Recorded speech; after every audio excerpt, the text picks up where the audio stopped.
I am prepared to put my presidency on the line on this matter. But is the president behind the illegal mining? Is the whole Jubilee House involved? And was the president told about his appointees being involved in illegal mining? And did he take action? The documents will tell us. The Jubilee House galamsey gangs coming up tonight. Illegal mining. Who has the power to stop it? Over 500 missing excavators.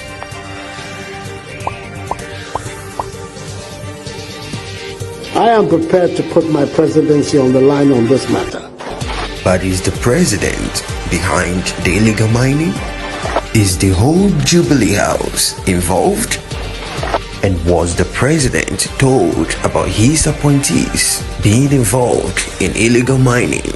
And did he take action? The documents will tell us.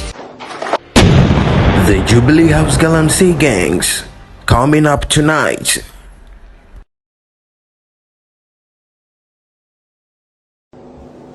I took the decision that that would be a betrayal of the trust that the Ghanaian people put in me on the 7th of January this year.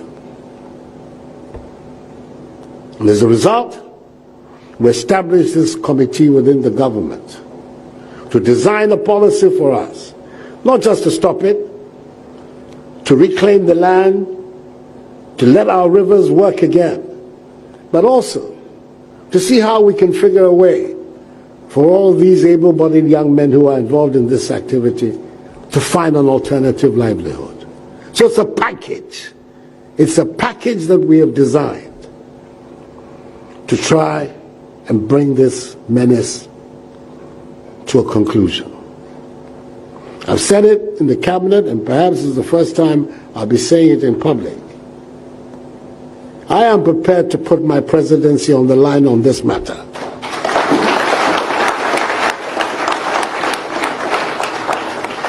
I've heard it being said that I should be careful. Many of these people voted for me, and if I continue this exercise, perhaps they will not vote for me again. If by the grace of God I'm in a position, my party allows me to go again, and I have the health and everything to go again, that I'll not get it again. And I'll say to myself, well, this is a choice that all of us have to make as human beings. You do what you think is right, or do you do what you think will allow you to get along? I think that you do what you think is right. That is what you're required to do. Illegal mining. Who has the power to stop it?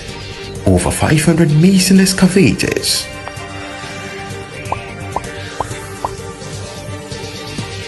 I am prepared to put my presidency on the line on this matter. But is the president behind the illegal mining? Is the whole Jubilee House involved? And was the president told about his appointees being involved in illegal mining? And did he take action? The documents will tell us. The Jubilee House galamsey gangs coming up tonight. Prof, you know, we can't be talking about your ministry without asking you on this critical issue, the missing of the 500 excavators. Quickly, explain to us what happened. It is no excavator, 500 excavator. Well, who said that? It was somebody who threw that into the media space. Yes, it's the media space to tag something on Frimpong Boateng. What am I doing for 500 excavators? What really happened, Prof? What was the true story? The true story is that at the start of the Operation Vanguard thing, the soldiers were supposed to arrest the excavators, and they go into the forest where they are doing the mining, and they remove the control board. Okay. So if they remove 20 control boards today, they will report that they have immobilized 20 control boards. Once they are removed, there's no way those excavators can move. But then when you go away, they'll bring new new control boards and fix them, and then and off they go. So we got a report that they had immobilized over 750 something excavators. So we appointed somebody to go around and check. When we went around, I think we got about 150, 200 that we could see.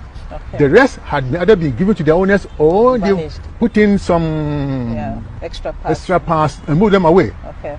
And then somebody put it out there, from Bobatin has taken 500 square. What am I going to do with it?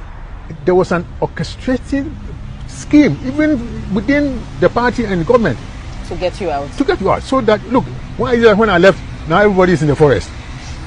At that time, you dare not enter the forest. Yeah. You know. But as I said, I don't want to go into details now because I have a lot to say on that. But let me tell you that I did not take one excavator for anything. And they know the truth. Now things are coming up. We know those who are behind it, and the party people who are there, people in government, including Jubilee House, who are doing galamsey and so on, even now. So things are coming up. We know those who are behind it, and the party people who are there, people in government, including Jubilee House, who are doing galamsey and so on, even now. So let Frimpong Boateng stay in his corner. Illegal mining. Who has the power to stop it? Over 500 mason excavators.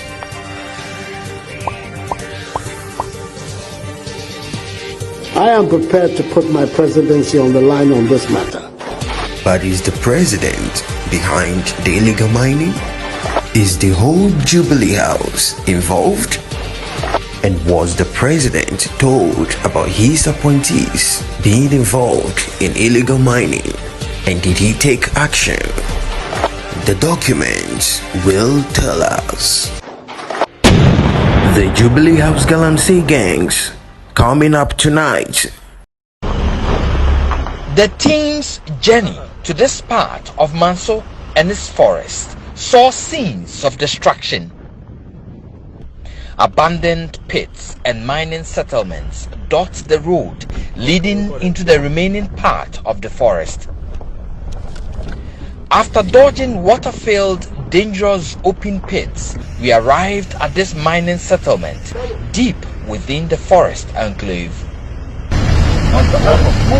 7 Chinese nationals were quickly located and arrested. Leader of the team conducted a search room by room. There were indications of military presence. From what we are seeing here, it looks like there are some military men involved in this whole activity in this forest. Because looking at their uniforms, even some have names on them, but we did not meet any of them. But looking at it, I think the military were the people protecting them here to do this illegal job. Okay, so what are we doing with the uniforms? First of all, we need to retrieve them and then ascertain as to who sanctioned their duties here. So these are military accoutrements. You can find names on them. This one is Camel. This one is Camel. We have the other one, Amweni, on this one. And these are, as security men have been able to authenticate, these are quality Ghana Army uniforms, indicating that we may have some military involvement here in this site. In the midst of our search, a young military officer drove into the compound in a Tundra vehicle. Yes, sir. I will see a lot of people.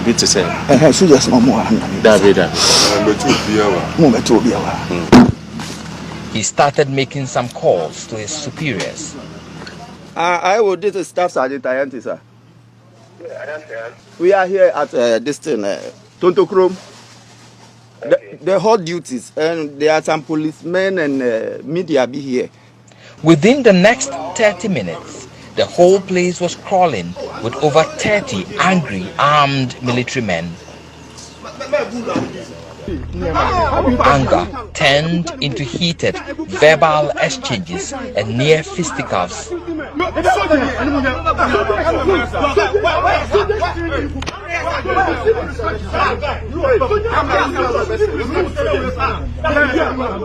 A group of physically built men with known faces from the Delta Force group also joined them. The Chinese were released. Our news team was prevented from filming anything from this time onwards as they overpowered the task force and took over. Stop what you're doing! Stop what you're doing! Things got physical as the macho men assaulted my driver, forcibly took the keys to our vehicle and struggled with a camera technician for the camera. Under the watch of the military men, they broke our windscreen and side mirrors. Owner of the site, Donald Ntua, ordered the military to delete all footages from our camera and our personal phones. But we managed to retrieve items from our formatted card. It took the intervention of the Ministry of Environment and the Military High Command to get us released.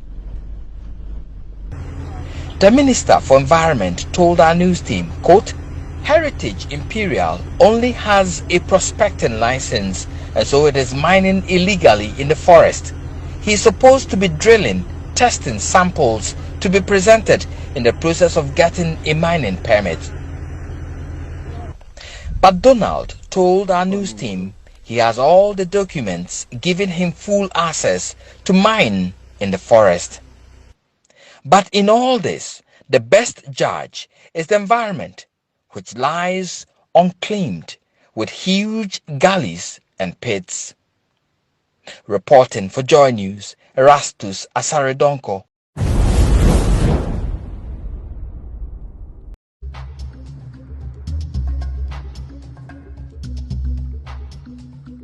There's no president or head of state like either of us can't get to on this continent. Alistair Matthias is a gold trader.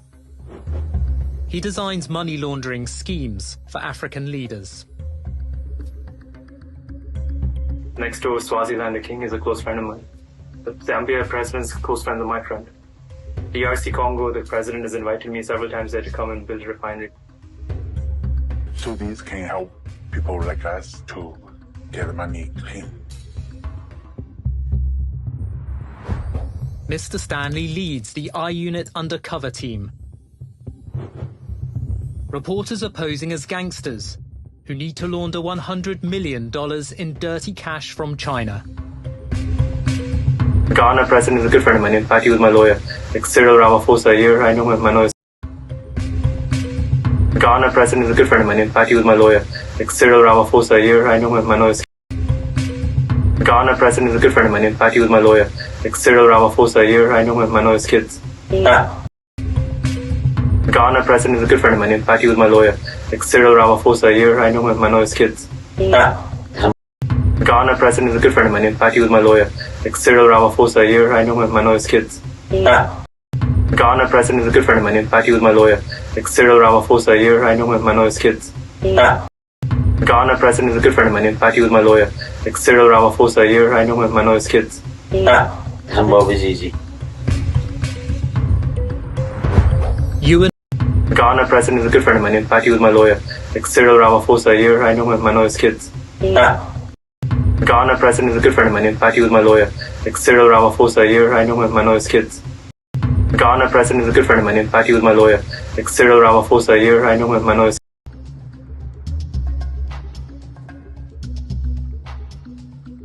There's no president or head of state like either of us can't get to on this continent. Alistair Matthias is a gold trader. He designs money laundering schemes for African leaders. Next door, Swaziland, the king is a close friend of mine. The Zambia president's a close friend of my friend. DRC Congo, the president has invited me several times there to come and build a refinery. So these can help people like us to get the money clean. Mr. Stanley leads the I-Unit undercover team. Reporters are posing as gangsters who need to launder $100 million in dirty cash from China. The Ghana president is a good friend of mine. In fact, he was my lawyer. Like Cyril Ramaphosa here, I know him, my lawyer's. The Ghana president is a good friend of mine. In fact, he was my lawyer. Like Cyril Ramaphosa here, I know him, my lawyer's. Alistair Mathias designs structures specifically to hide state capture funds. An initial word of advice for our undercover reporter: put Mr. Stanley's money in her name. Do it with the politicians. For example, I buy a lot of stuff in my name on behalf of politicians. Mr. Stanley trusts you, he can keep things in your name. You have to have someone that you trust as possible. Politicians, they don't have the name owning anything, they always have a proxy that represents them. Pretty much everyone. Even in Russia, they have someone that they trust, that maybe a nephew or a cousin that holds all the assets. Africa, same thing. Someone they trust that runs all the businesses, and they continue being politicians. In Africa, I do government contracts. In Ghana, big tenders, construction of roads, procurement, supplying different things, oil, this, that. There, all the politicians get taken care of indirectly, which is what allows me to do all my other stuff freely. So the government contracts is the way you reward the politicians, basically. So what happens? The government will give me a contract. There's a lot of commissions involved. You want a commission, you want a commission. Commissions in international laws of anti-corruption is basically synonymous with bribery. So when he says commissions, I hear bribes. I was the second oldest. See, if you're a politician and you do a contract, you're not going to tell the whole world you're getting 10%. No one can know. But you trust me, so you say, Alice, we'll keep it with you. Mathias acts as a bank for corrupt leaders. I earn the commission for them. Then it's a matter of they tell me, okay, pay that, move it here, move there. So for example, Ghana government, Mathias holding, I get the contract. I subcontract, okay, pay that, move it here, move there. So for example, Ghana government, Mathias holding, I get the contract. I subcontract it to you. $100 million contract, Ghana government pays me $100 million. I give it to you and you say it's $80 million. The contract is inflated $20 million above its real cost. If I have an agreement with that, then you get proceed. So now probably $5 million. Mathias banks the $15 million for the corrupt politicians until they need it. It's like all of it in one. And wherever they want it, just tell me I said it. That's how I do it. That is the way in which corruption is facilitated. To create the corrupt funds, the corrupt commission is exactly how it's described. They overpay it and create an extra bunch of money that can be used to pay a politician. Most important thing for me in Africa is people trust me. All the politicians trust that whatever money I have in theirs is safe. That's the biggest confidence that I have. They trust me because they know that I'll pay their commission. That's incredible footage.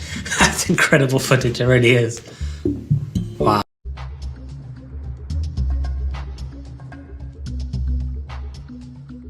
There's no president or head of state like either of us can't get to on this continent. Alistair Mathias is a gold trader. He designs money laundering schemes for African leaders. Next door, Swaziland, the king is a close friend of mine. The Zambia president is a close friend of my friend. DRC Congo, the president has invited me several times there to come and build a refinery. So these can help people like us to get the money clean. Mr. Stanley leads the I-Unit undercover team.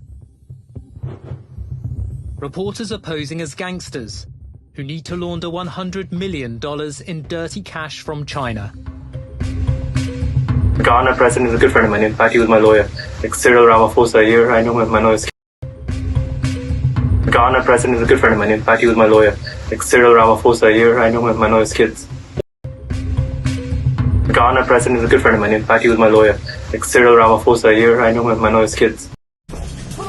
Illegal mining. Who has the power to stop it? Over 500 mason excavators.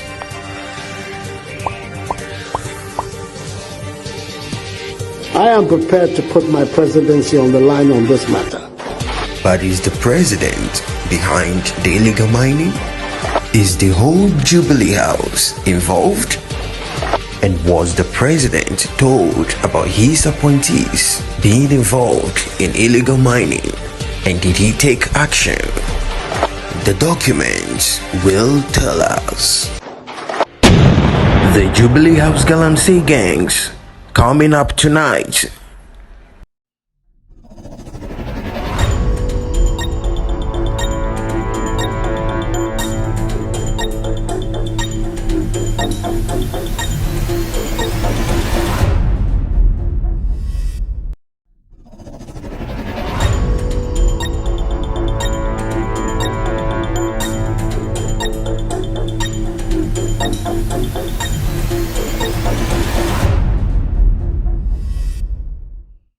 Good evening and welcome to With All Due Respect Extended Version. My name is Kevin Akobedu Taylor.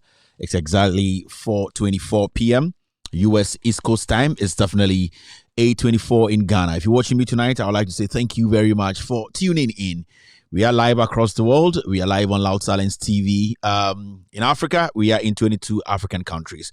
We are also live on Facebook. On Facebook, search for Loud Silence TV. On Facebook, search for Loud Silence TV. You will get us live. We're also live on YouTube. On YouTube, we search for Loud Silence TV on YouTube. On YouTube, search for Loud Silence TV. We're also live on With All Due Respect page on Facebook, With All Due Respect page on Facebook. We are also cross-posting on some very important platforms across the world tonight on Meta or on Facebook. Benjamin Wayo Mahama's page on Facebook, they are live tonight, picking the feed. They are live streaming this show live. We are live on NDC TV tonight on Facebook. Thank you very much, NDC TV. Honorable Joseph Yamin, his platform on Facebook, they are also streaming the show live or cross-posting the show live. Kevin Taylor, my official page on Facebook, we are live tonight. Ghana News Thread, our affiliates, they are also blazing this evening. We are streaming across the world. In Africa, Asia, Europe, we are live tonight. It's another night, it's another Sunday evening to talk about Ghana politics. Tonight's show is... isn't something new to Ghanaians. We've been doing this for some time now. Sometimes we come your way with scandals. Today is another one. Today we'll be entering the Jubilee House. And the question everyone is asking in Ghana tonight is, what is Kevin bringing? Has anyone told him anything? Is he just going to show us, or is he going to just tell us things and walk away? What we're going to be doing tonight is I'll be presenting to you a 36-page document. A 36-page document, which is on the desk of the President of the Republic of Ghana, Nana Addo Dankwa Akufo-Addo. And this document is about galamsey in Ghana. This document is about illegal mining in Ghana. This document is about people who were in charge of mining in Ghana, who were in charge of our... forest, who are in charge of the vegetation, who are in charge of the Inter-ministerial Committee on Illegal Mining. Tonight's report is a report that is on the desk of the President of the Republic. The Chief of Staff of the Republic of Ghana, Madam Freema Opare, also has this report. After this show, or right after this show, the Ghost team will publish every single document I'm showing to you. 36-page document. After this show and all other documents I'll be showing on this platform, loudsilencenews.com. Loudsilencenews.com. LOUDSILENCE news.com. we'll be publishing every single document on our website. You have the right to go there and pick the document. If you have counter documents to also show to the world that whatever we are showing here is a lie, you have all the right to do that. What we do here is what we call open journalism. We try our best to make sure every single thing that we show or say is backed with facts. So tonight, I'll be releasing this. But before that, we cannot read the 36 piece here. What we'll be doing is we'll be picking a few of the stuff in this document to show you. I'll be reading alongside. This document has a lot in there. And I'd like to say this document is coming from the Jubilee House. In fact, it's a document from the office of the former Minister for Environment, Science and Technology and Innovation. Remember, recently, Dr. Frimpong Boateng granted an interview to GBC. Remember, about 3 months now, I've been telling Ghanaians that I was going to release a document from the presidency. Professor Frimpong Boateng himself today has lots and lots of questions to answer. I'll be posing some questions to him. I'll be posing some questions to the Jubilee House. I'll be posing questions to Gabi Asarotredako, Kweku Bako, posing questions to NPP women organizers, some MPs, lots and lots of questions to pose tonight.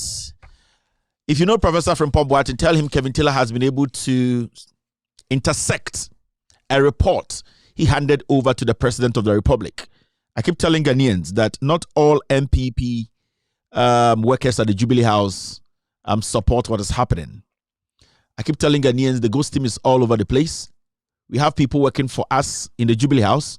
We have people working for us in our courts. We have people working for us even in the NPP headquarters. We have people working for us at so many places. So Ghanaians shouldn't think that they can do things and get away with it, especially people in government today. Tonight, I'll be telling you things that you've never heard. When Professor Frimpong Boateng told Ghanaians that Jubilee House is where galamsey is happening, Professor Frimpong Boateng granted an interview and told Ghanaians that if you want to know the cause of galamsey in Ghana, then you have to enter the Jubilee House.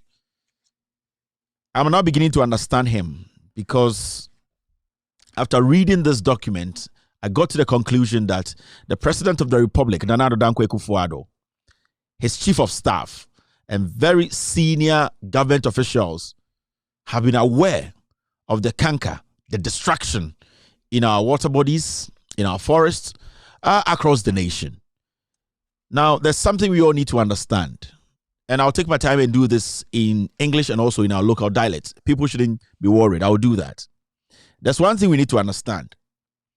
We have seen different journalists, different media houses try to tell us about the effects of galamsey or the aftershocks or the effects of galamsey on Ghanaians. We need to get this clear. You can do all the documentaries and show all the rivers, the dirty lagoons. You can show all the videos. You can show all the destructions.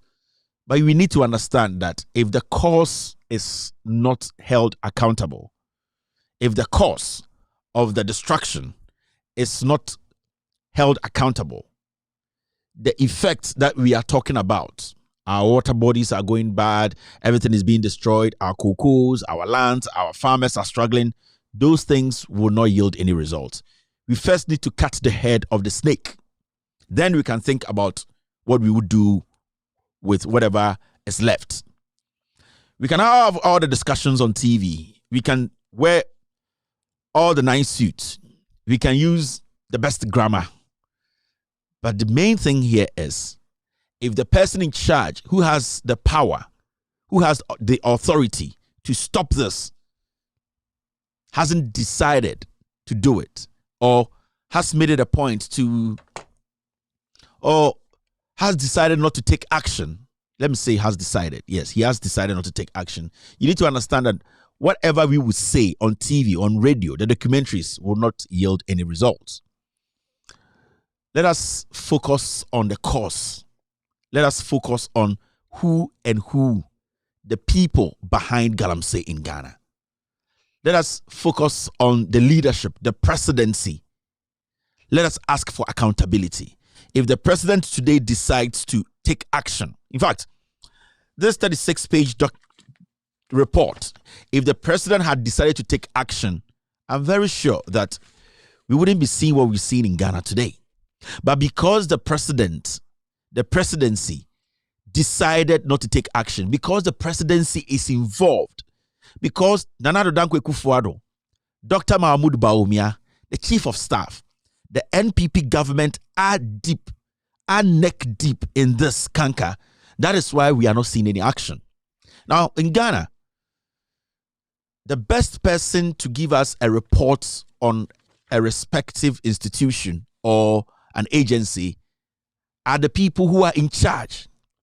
If you go to every agency or every ministry, the person who is in charge of the ministry, that person's report is what we as a people or the president needs to take action on. It's simple as that. If you are in charge of the economy, if you're the finance minister, and the finance minister writes a report to the president, and the finance minister says there are people in my ministry or in Ghana, in our banks, taking this amount of money, these are their names. The only thing the president needs to do is to make sure those people who have been mentioned, because the president has a reason for picking an individual to lead an agency, to lead an institution. So everything ends up on the desk of the President of the Republic of Ghana. And when documents like these ends up on the desk of the president and no action is taken, you need to understand that there are two things here. It's either the president is involved or the president has decided to destroy the nation. Tonight, you'll be taking our time to go through this 36-page document. After the show, we will publish everything for you to take your time and read through. But, you know, because of time, we cannot read 36 pages of a report. So I'll take my time and then show you a few of the things in this report for you to also have a clear idea of what we are dealing with. As I said, my name is Kevin Ekobedu Taylor. This is going to be an intensive one. I'm going to run you through a lot of things. We'll be doing a lot of reading. This scandal, it's in 3 parts. The first one, we will basically name it the Frimpong Boateng IMCIM piece. The second is the Gabi Otredakun Kwekubako Attorney General piece. And the Ejapa book piece. It's in 3 parts. The scandal is in 3 parts.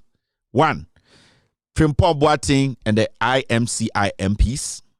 We have the Gabi Otredakun Kwekubako Heritage Mining Attorney General piece, and then a Japadie book piece. 3 scandals in 1. Remember, this is part 1.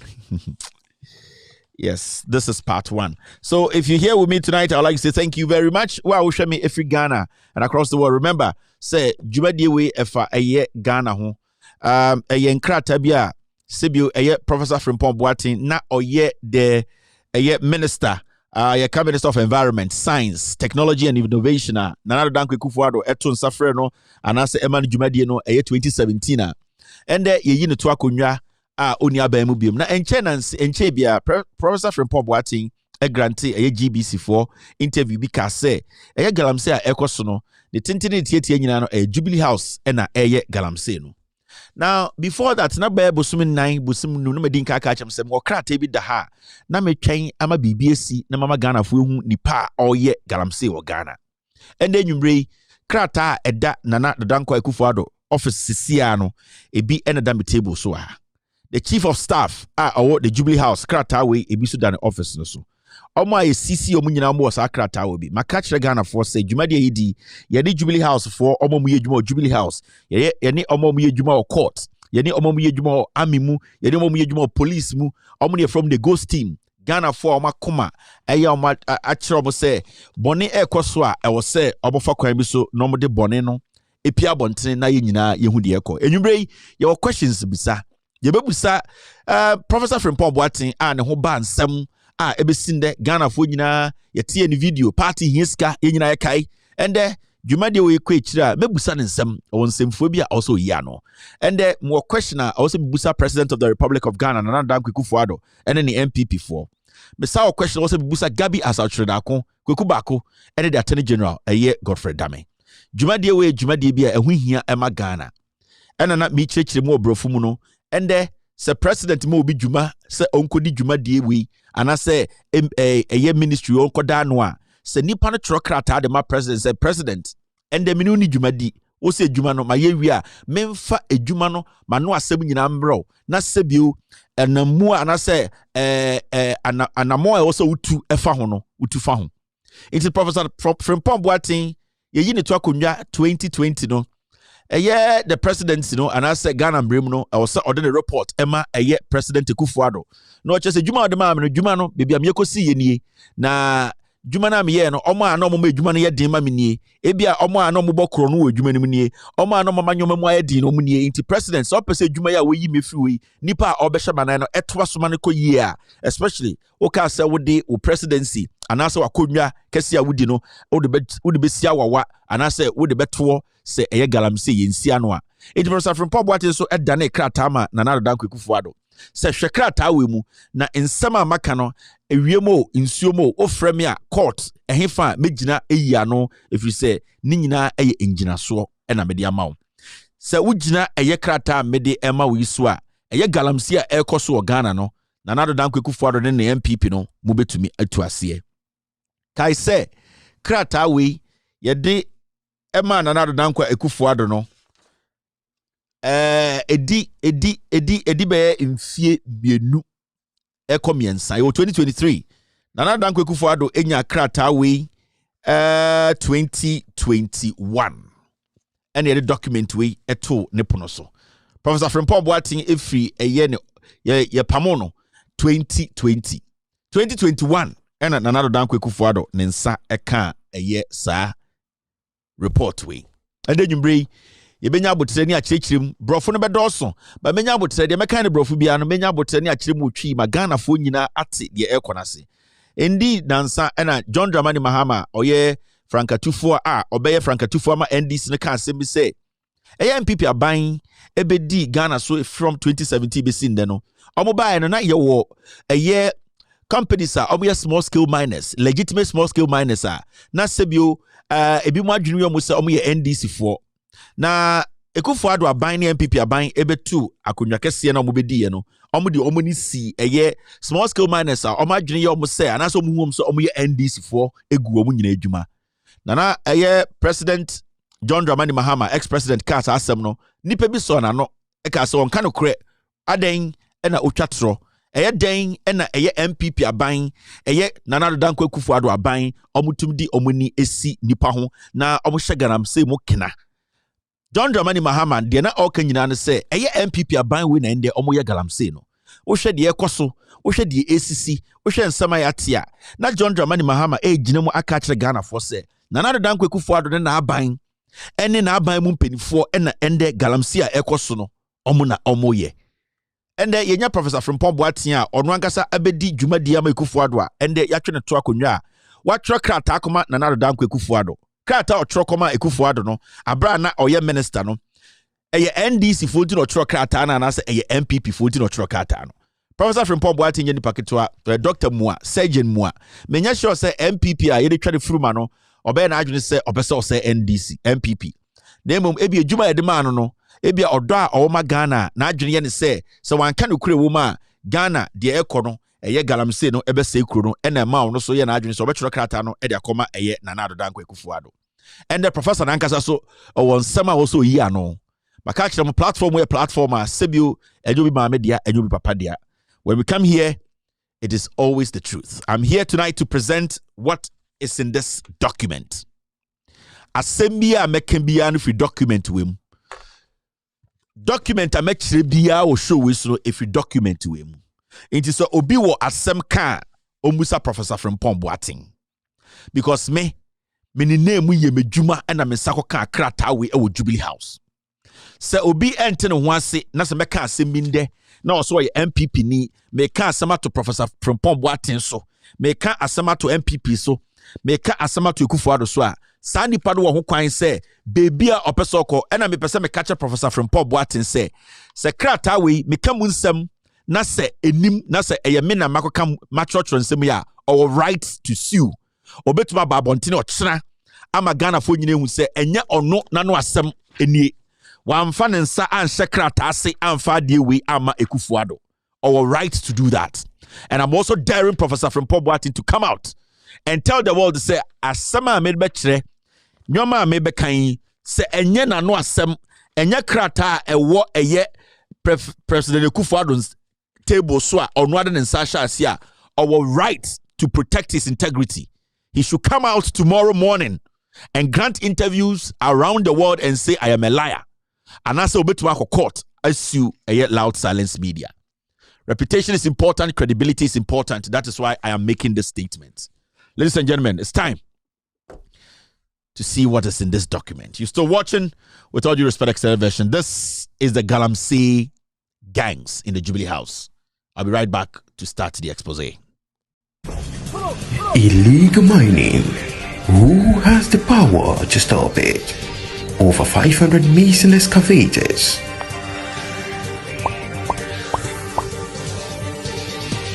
I am prepared to put my presidency on the line on this matter. But is the president behind the illegal mining? Is the whole Jubilee House involved? And was the president told about his appointees being involved in illegal mining? And did he take action? The documents will tell us. The Jubilee House Galamsey gangs coming up tonight. All right, thank you very much for staying. Team, be on standby. I want you guys to be on standby. I know you have lots and lots of things on your file. In case there's a glitch, you guys prompt me. It's a lot. My team, they are on standby. They are making sure everything that I put on the screen are the fact. And into that signal. Now, Mr. S, Mr. P, I know you guys are on standby, waiting to make sure. Say, if we go off track a little bit, just prompt me. Let me know. If I ask for a document to, with all due respect, guys, try and push it through quickly. I can see the system is perfect. Everything is right. Thank you very much, team. All right, more Mayanya Ejumano quickly. Yeah, the guys are done here. All right, so something happened. Now, at DNC, what happened was that na ye Ghana and another Dankwa Ekufuado or ye presidency sia Ghana told Ghanaians around the world that now the reason why I want to do more of a cheating is say ye pesa Ghana for tiasie Galamsey no de ekoso and me sure say almost every region in Ghana ebia be 2 and 3 bi na yenye Galamsey oho ye pesa Ghana for tiasie say Galamsey na ekoso no Ekufuado ne MPP and eye. Now I know some people will be like, say nye chinkwa na Ghana kasa. Sanka meti hausa nka meka hausa. Meti nzima nka meka nzima. I will do my best. Yabeka brofo show so. But I will do my best to break it down. Sene ba dodo na ye tichi no ne ye te brofo no. Yebetumi ate eye dwumadie na ye dinasi ye. Sene ba ya politician bi ba 2020 be catch us say onim eye Galamsey hu bibia na wo hu asama obeka kire no. That is why I sometimes want to do this in our local dialects. This is something that has got to do with Ghana. It's something that's got to do with Yene. The Ekoso of Ghana. We need to make sure say Yina ya fight. I'll be doing a lot of tree because more reason to me yes sir. Now,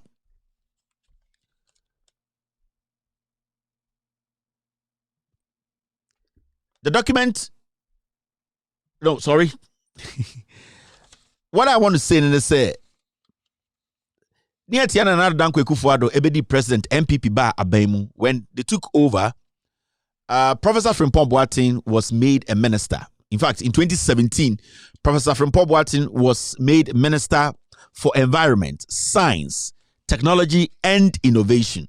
And it was the President of the Republic, Nana Addo Dankwa Akufo-Addo, and Professor Frimpong Boateng, the minister. Now, Professor Frimpong Boateng minister, no? Deɛ na ɔsi esi ne niso ɛne sɛ ɔbɛ make sure sɛ Ghana ɛyɛ yɛn kwae, our forest reserves, yɛn nsuo, ɛyɛ streams, rivers, lagoons, whatever, they are all clean. Because in 2014, 15, 16, you were in Ghana and MPP, Nana Addo Dankwa Akufo-Addo, Bawumia and MPP, Omo MPP nyina kasa na galamsey koso, and it is a fact. Galamsey was happening in Ghana. Under the leadership of John Dramani Mahama, we saw Sena Galamsey or Ghana. But during the NDC time, the level of destruction we are witnessing today and the level of involvement of government appointees and high-profile government appointees involved in Galamsey today, na ebin sisa. Today, when you mention Galamsey, why do you now go straight to the Jubilee House? So, Professor Frimpong Boateng ebeji sa mantle to be the minister of this sector, and I said this ministry, he made up his mind. He said, "Obe try na sebio Galamsey na ekoso." He will do everything possible to make sure that they fight it. Fine. Now, Professor Frimpong Boateng, along the way, and a Ghana for you who said Galamsey was getting worse and worse. In fact, a could do point to me, people were asking, say, President Niboa Oshay say he's going to put his presidency on the line. What has happened to it? Because we saw the government place a ban on illegal mining. In fact, they actually placed a ban on mining in Ghana. And along the way, they said small-scale miners and only illegal miners a friend of Galamsey. So you could see that for a whole year, small-scale miners and large-scale miners and illegal miners were not working. It got to a point and Sana left the ban. I can say, okay, big industries, industry miners and also small-scale legitimate miners too can work. Remember, there was small-scale miners, omaje license, omutumi ye mining in Ghana. And now more money license from Galamsey for. We need to know or draw the distinction here. You can say Galamsey for and omuni. Galamsey for no money license. Galamsey for no illegal mining.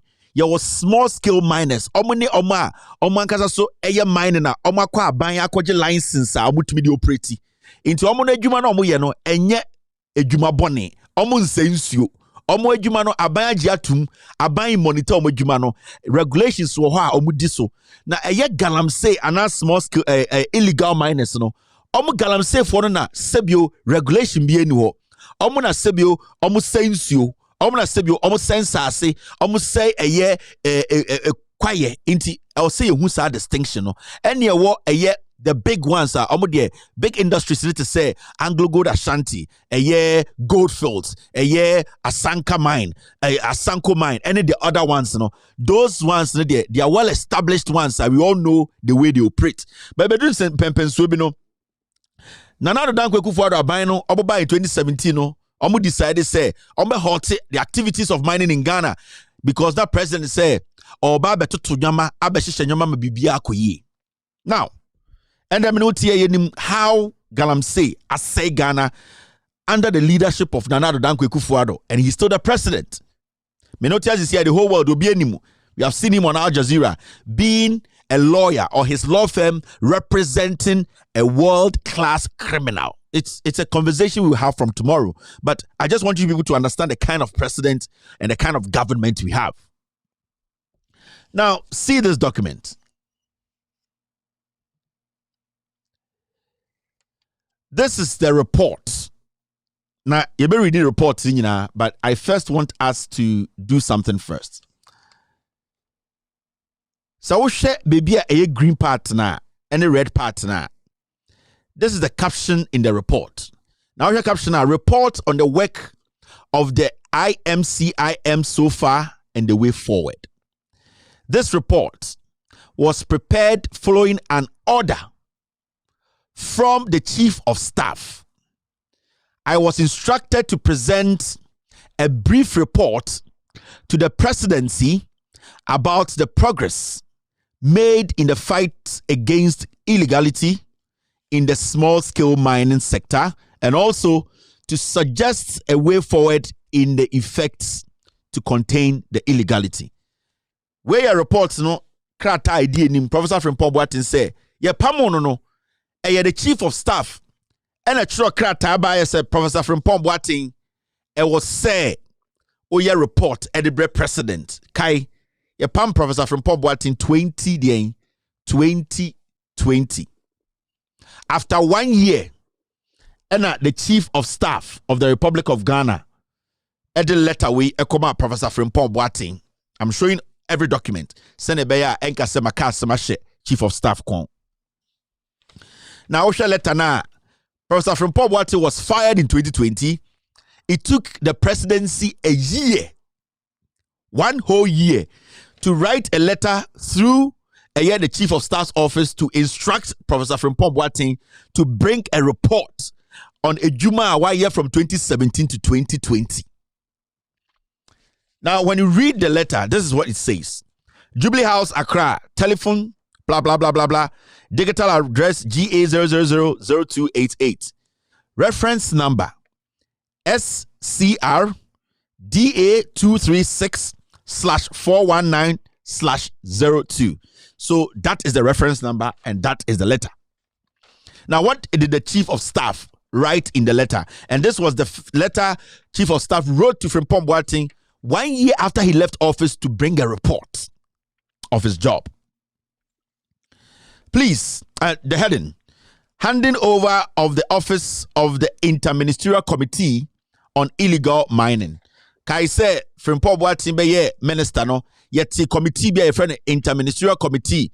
Was to make sure say illegal mining no musi ano kwan.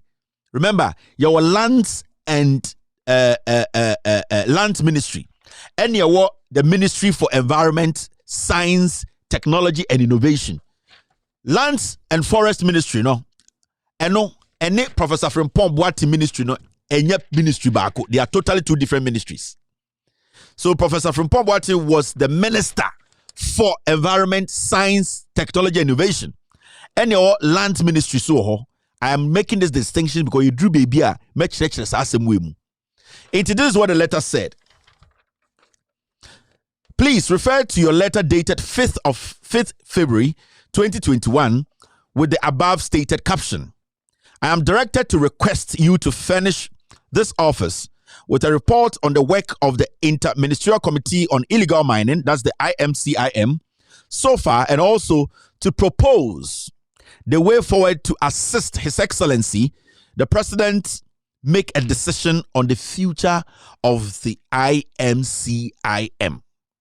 Thanks and counting on your usual cooperation. It was signed by H.M. Wood, a Chief Director, Acting Chief Director for Chief of Staff. Professor Kobna Frimpong Boateng, P.O. Box, CT, blah, blah, blah. So this letter came from the Chief of Staff's office. The person who signed is H.M. Wood. That person was the person who signed. So this letter is from the Chief of Staff in the office. Now let the Professor Frimpong Boateng say, Chief of Staff instructed and say, "Alpha report, mbra." That's our report. And Mr. President, now way forward that you're the best stop it illegal mining because BBI friend Inter-ministerial Committee on Illegal Mining no or President per se or whose solutions no from the report no a bit more buano Emma IMCIM na ye ama yasa fight galamsey. Into the basis for this letter was that Fabibi Brana Mayon who say a dear Kwana President Bitma Faso SC a ye galamsey and illegal mining Hukwai. That is the basis for this letter. Now, when you go back a little bit, the Inter-ministerial Committee, the Inter-ministerial Committee on Illegal Mining, so Frimpong Boateng report koma Mr. President ni mwa some part no or clarify mumientie omajuma any omuro adikudientia omoteye. And what I am reading here is in the document our report. We'll go into the report proper, but I want us to understand the ekoso. The IMCIM was tasked with the following mandate amongst others too, and it goes: strengthen the existing stakeholder agencies that are related to the artisan and small-scale mining sector. That is Minerals Commission, Environmental Protection Agency, Water Resource Commission, that is the WRC, and Forestry Commission. Or say sa IMCIM we no, and could yenti omuti and say anka sa agencies we nyina do put them in one basket under one umbrella for them to work effectively, for them to work in collaboration. Send they can fight illegal small-scale mining. The agenda and the idea behind Inter-ministerial committee against illegal mining now, Charles Bisu Mukau, Professor Frimpong Mukau, the idea say anka these agencies, Minerals Commission, Environmental Protection Agency, Water Resource Commission, and Forestry Commission, and coming on one table. And when they come on one table, they can find solutions to this canker, which is the destruction of our waters, destruction of our farms, and also destruction of our lands. It was a good idea, to be very honest with you. This, to me, is one of the best ideas, because when you get all these agencies together, you can basically fight this canker. When you go on, he says this: ensure that these agencies enforce the existing laws that are related to the artisanal and small-scale mining sector.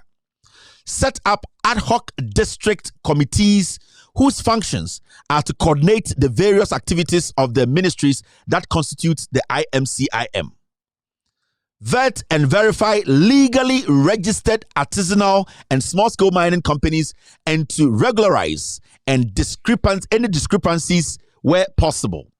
Sanitize and regularize small-scale mining activities in the various mining districts to ensure that miners work within the legal frame. Inti say about the tofa IMCIM ni nyina adwuma die ni say na adwenepon ni nyina say anka sa agencies we nyina beba under one roof. No mu nyina ye adwuma bom sene be ya anka eye ye nsase no omu nyina betuma boa through from the district. Nanka about regional, nankaba national. Intinka omu nyina emu ankakra no enanka betumi am ye nyina ya fight de ya fight galamsey and I say illegal small scale mining. So this was in Professor Frimpong Boateng's reporter. Now I'll catch Mr. President. Now when you move forward, you see a few things. This is a letter, and what is this letter? Letter we ushe sibi etiena. A letter, what cabinet, a cabinet document. What is it? In fact, it's a little blurred, but I'll do my best. It is a caption. I say suspension of the suspension of protection, suspension of protecting license for mining companies in 47 forest reserves. On the 4th of March 2019, Cabinet met and they placed suspension on about 47 forest reserves in Ghana. Say, nipe bin to kum, mining companies bin to kum, enkoye juma sakeke. They will need to have what? Some sanctions from the government, some kind of permission, or unless the government grants that permission, and son at this 47 forest reserves around the nation, any company can go in there and work. Even at cabinet, cabinet meeting, I'll publish this document for you to read. The president is aware. Cabinet ministers who were at the meeting, Alan Tremantin is aware. Mahmoud Bawumia is aware. Kojo Ponkruma is aware. Kojo Ponkruma is part of the Inter-ministerial committee on illegal mining and then no count. So the cabinet members all in this government, they were aware of decisions being taken by the ministry and everyone involved.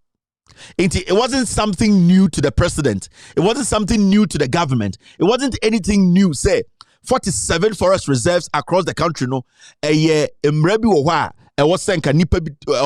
company be also disu and some be access to that forest. In fact, I want to try and read this document. It's very important I read it because let's try. It's a little blurred, but let's try send it to me ready from my phone. No matter say, I can do that. I think I have it on this computer too. Mami yin wahana min try na min kind say. And yes, so Mr. S, Mr. P, what I'm going to do here is I'm going to try and read this. Now, let me try and read this document. As a cabinet at the 49th meeting held on Thursday, 28 February 2019, received an update from the Ministry for Environment, Science, Technology and Innovation in the capacity as chairperson of the Inter-ministerial Committee on Illegal Mining and on the works of the committee.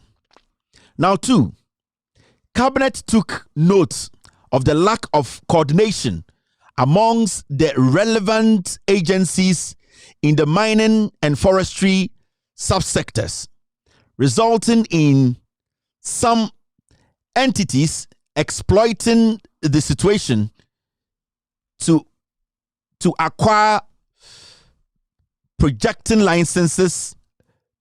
licenses without compliance with due process. 3, subsequently, Cabinet directed the Minister for Lands and Natural Resource to suspend the issuance of all new license/permits by the Forestry and Minerals Commission for minerals prospecting. 4, Cabinet further directed the Minister for Lands and Natural Resource to suspend the license already issued for operations in 47 forest reserves as per the attached list. So basically, what I'm trying to read here, it's a bit tough to read because it's a little blurred. But after that, we publish this document for you to read. All that document is saying, and it say at the meeting at Cabinet actually instructed that because these agencies are not working together, no, among some agencies, no, some are taking advantage and then issuing out some licenses, ultimately a minor be, an illegal minor be, or say as a CB, ultimately say unya license also be or Forest Commission. Ultimately Forest Commission, almost me ma will be a license. Ultimately over lands and forestry, almost you miss me man a license. So it was very difficult for a year the Professor Frimpong Boateng ministry to, in fact, to be able to coordinate very well which reserve or which company has the right to mine where and where. So at Cabinet meeting, a decision was taken that all these agencies, nobody has the right to issue any document or license, say Obi Enko mining. I really want to finish reading this, but I think we have a clear idea of this document. In fact, there's something down there. As we move forward, we will get Mr. S. Pick this document and retype everything and send to me. I'll read it and let people know the full thing, the full text. Okay, so when you now see our cabinet meetings near the day, we need to understand.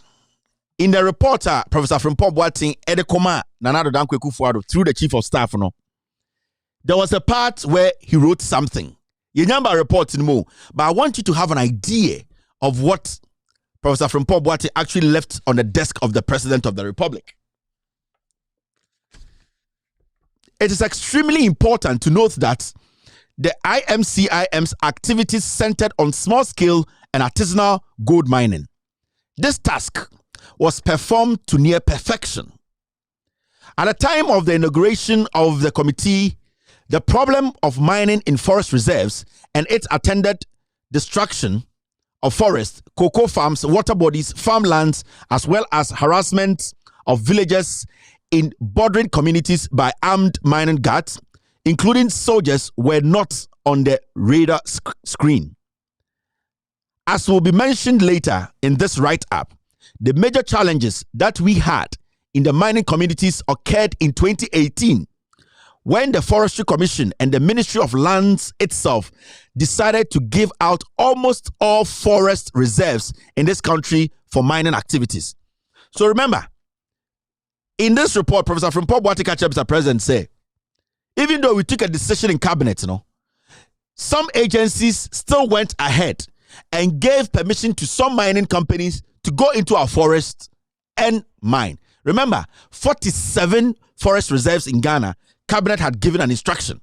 But even though the instruction was given, the Lands Commission and the other agencies that were supposed to all come together under the umbrella of the IMCIM to fight this, they were still giving out what we call concessions and licenses. Now, when you go to the last paragraph, it says, this was reported to Cabinet at its meeting on 28th February 2019. Now, despite the fact that Cabinet directed the Minister for Lands and Natural Resource, and in quote, to suspend the issuance of all licenses or permits by the Forestry Commission, end of quote, and also to suspend, in quote, the licenses already issued for operations in 47 forest reserves, end of quote, the directives were ignored and the destruction continued. Professor Frimpong Boateng in his report told Ekufuado, even though at cabinet, you, Mr. President, and cabinet issuing a directive where every agency needs to follow, no? What happened was the agencies were still giving out. They were still giving out what we call what?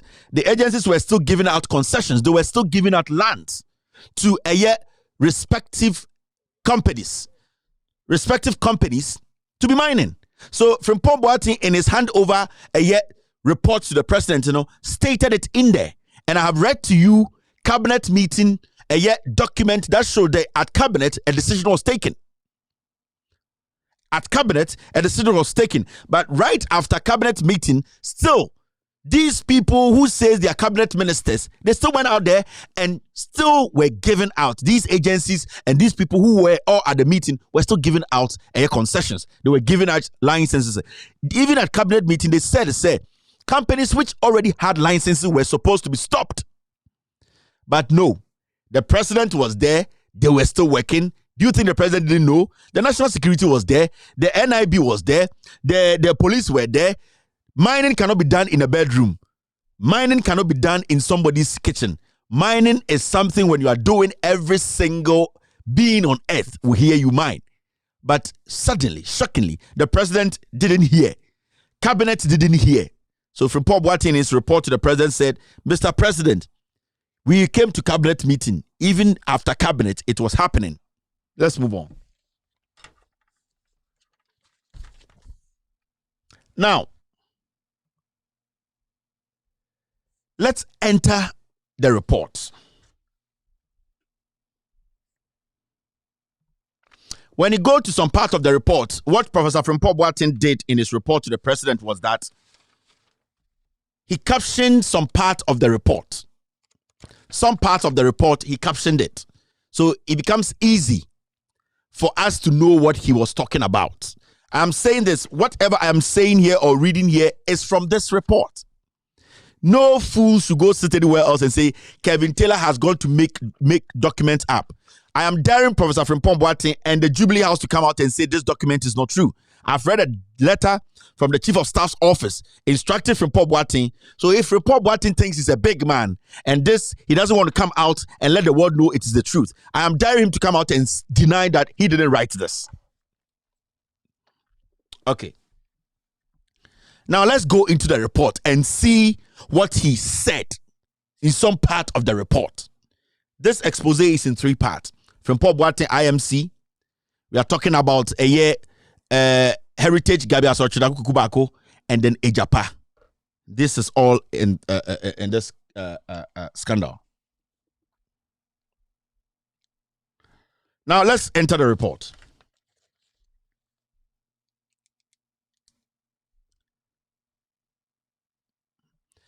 There was a part that he captioned unwholesome behavior of some NPs and government appointees. What did he write in there?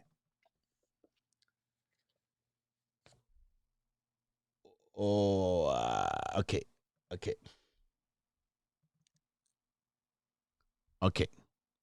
So this one, he captioned it, unwholesome behavior of some MPs and government appointees. 3. It is on record that the activities of some senior members of the NPP accounted for the anger at the community levels. Honorable Joseph Albert Kwam, the former MP for Manson Kwanta, exemplifies such individuals.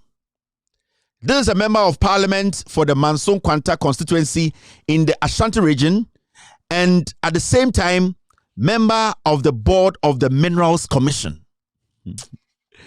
He used his position as a member of the Minerals Commission to acquire several dozens of large-scale concessions in his district, ostensibly for community mining purposes. He ended up selling these concessions to private individuals, including party members, for 200,000 cedis per concession. This infuriated the party in the constituency. So during the 2020 primaries, to select a candidate, this infuriated the party in the constituency. So during the 2020 primaries, to select a candidate, the electorate voted against him, Honorable Kwam, the sitting MP, who was more resourced than the other candidates. Although there were allegations that, and I quote, camped delegates, the attempt to bribe them, he lost to a lesser known individual who did not have any financial muscle. Now, they're not from Pobwate can say, former MP, your friend, Joseph Albert Kwam, or your MP, former MP for Manso Nkwanta, na osaso eti Minerals Commission board so no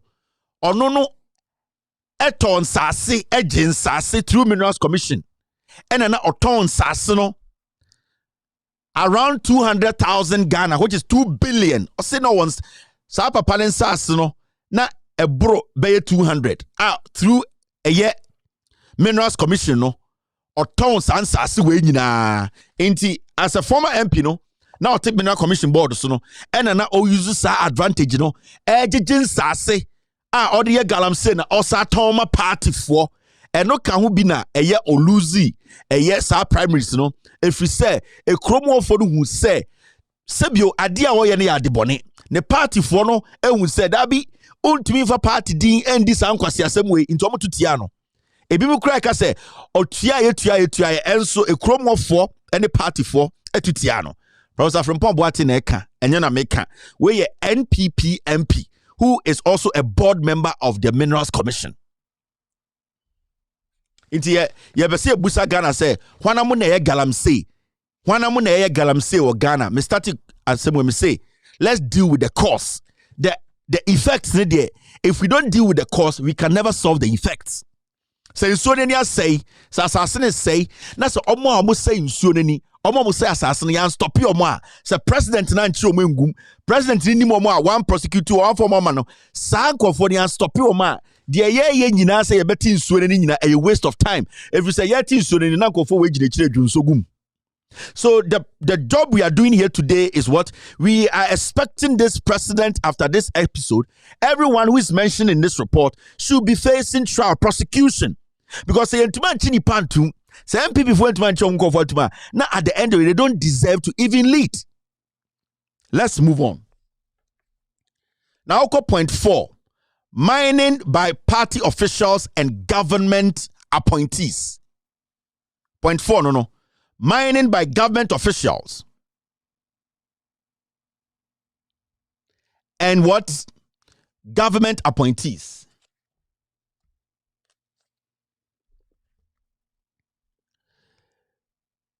Throughout our struggle with illegalities in the small-scale mining sector, what baffled me was the total disregard of the president's commitment to protect the environment. I can state without any equivocation that many party officials, He said he can state without any equivocation that many party officials from national to the unit committee level had their friends, PAs, that is the personal assistants, agents, relatives, financiers, or relatives engaged in illegal mining. Most of them engaged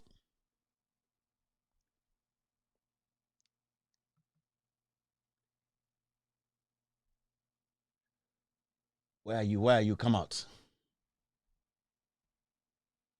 One second.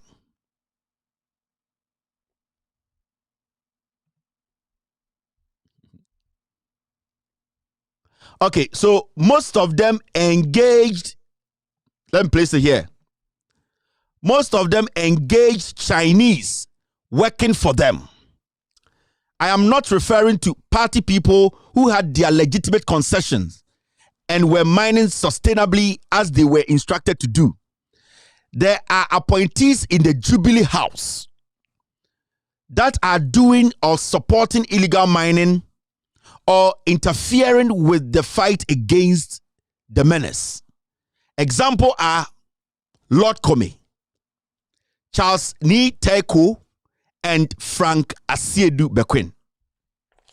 Now, Professor Frimpong Boatia Samuel Kano Hanna say, Ordinansa Sinibo or Ka Esisupi say, time na ono na ehede sa IMCIM a ona oye minister no.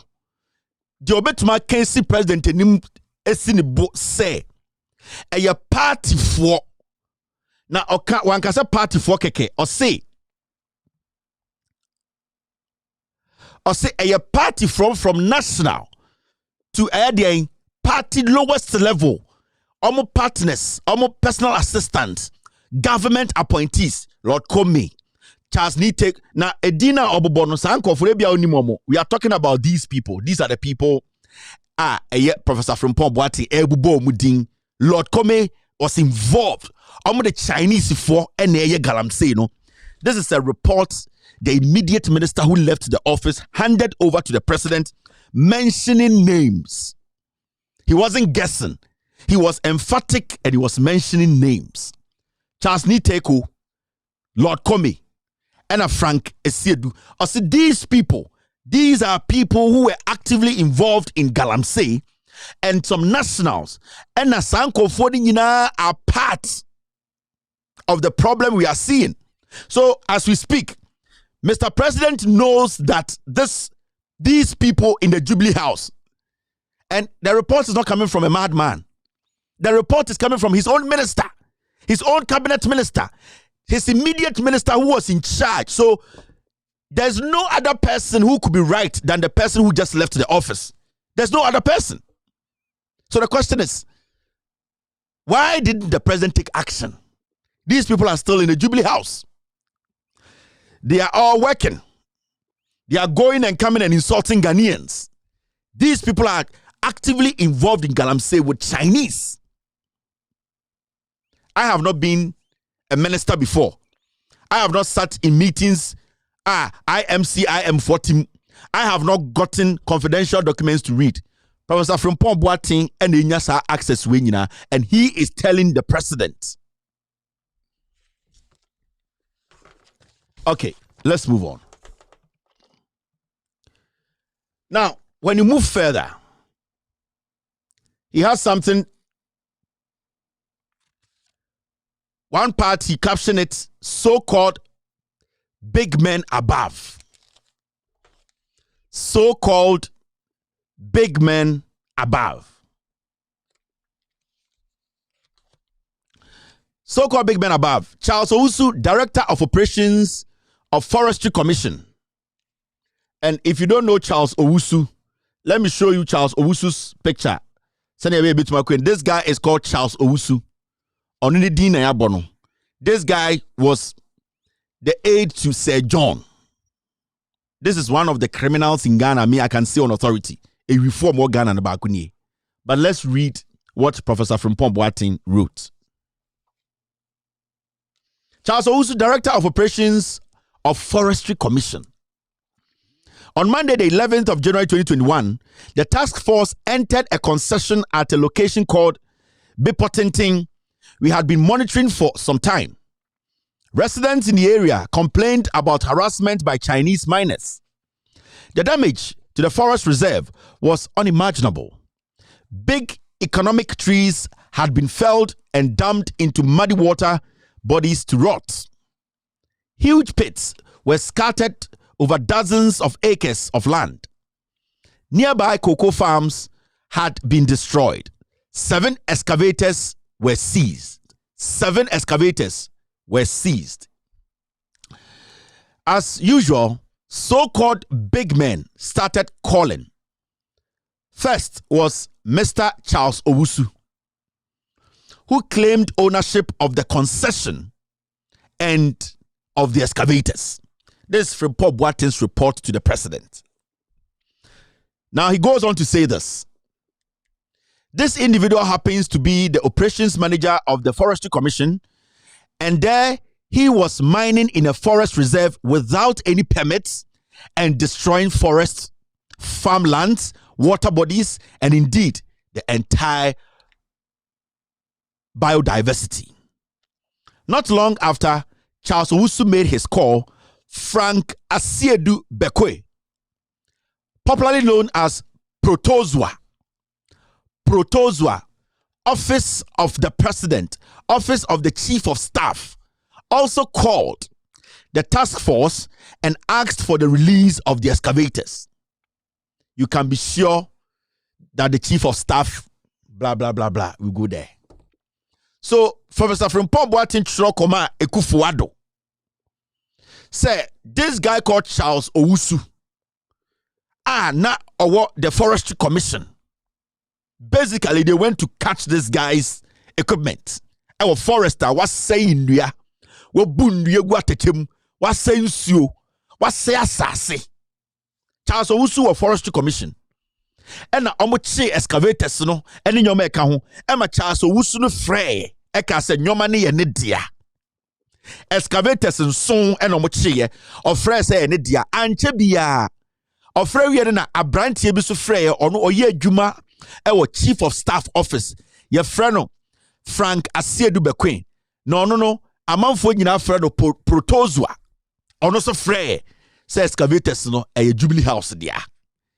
Charles Owusu ye adwuma maye inti omunja excavators no. This is not my statement. My statement. Statement we free Professor Frimpong Boateng to the president. This document is on the desk of the president. It's been like 2 years. 2021, 22, 23.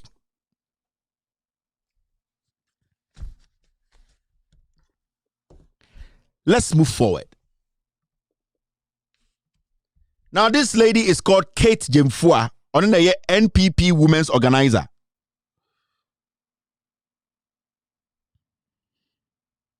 Thank you, team.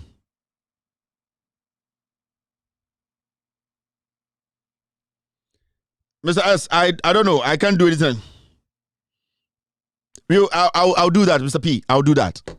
So this lady is called Kate Jemfua. Now, on the National Women's Organizer for the NPP. Let's go to the next part. What sa reporter at the Ekufuado desk so.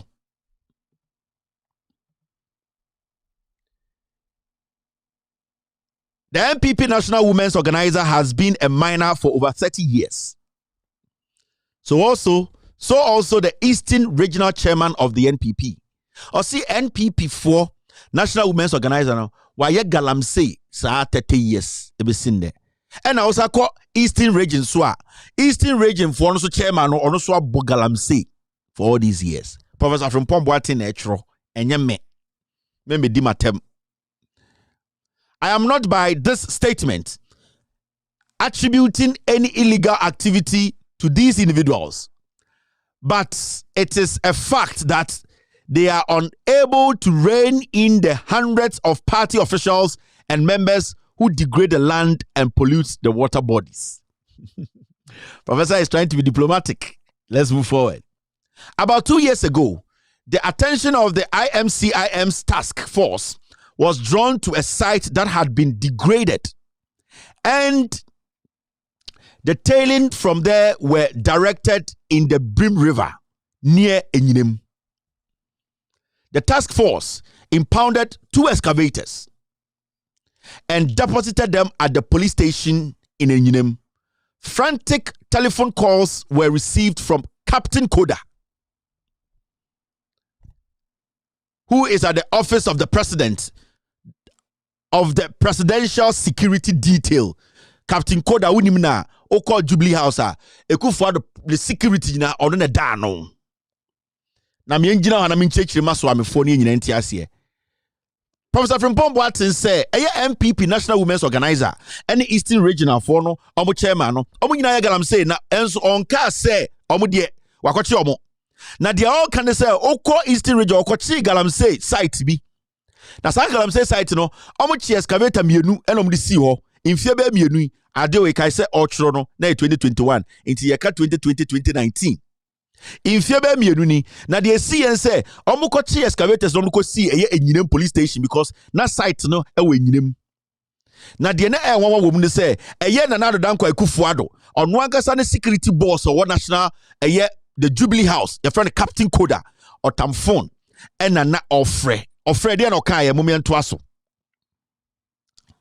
He informed the task force that the owner of the concession, Honorable George Kwame Abuaje, MP for Asene Akrosomanso, is his brother.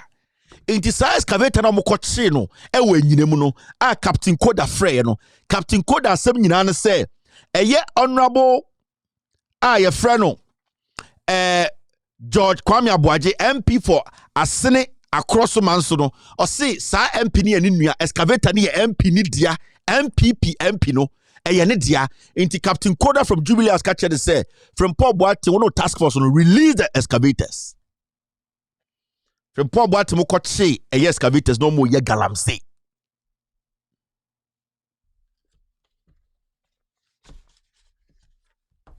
Now let's go to the next one. The same story. The impunity in the Eastern region is exemplified by near unbelievable activity in Chebi. I had a telephone call from Mr. Eric Entry of the office of the president. So what's steady terrain now?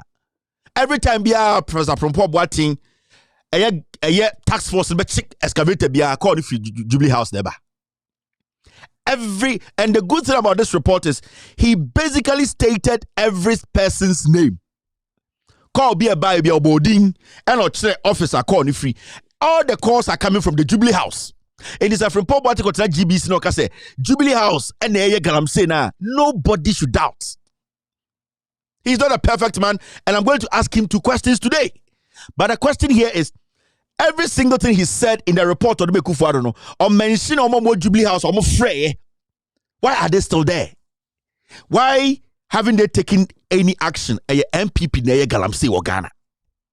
Now let's move forward. You hear something. And I said, we will do baby. Now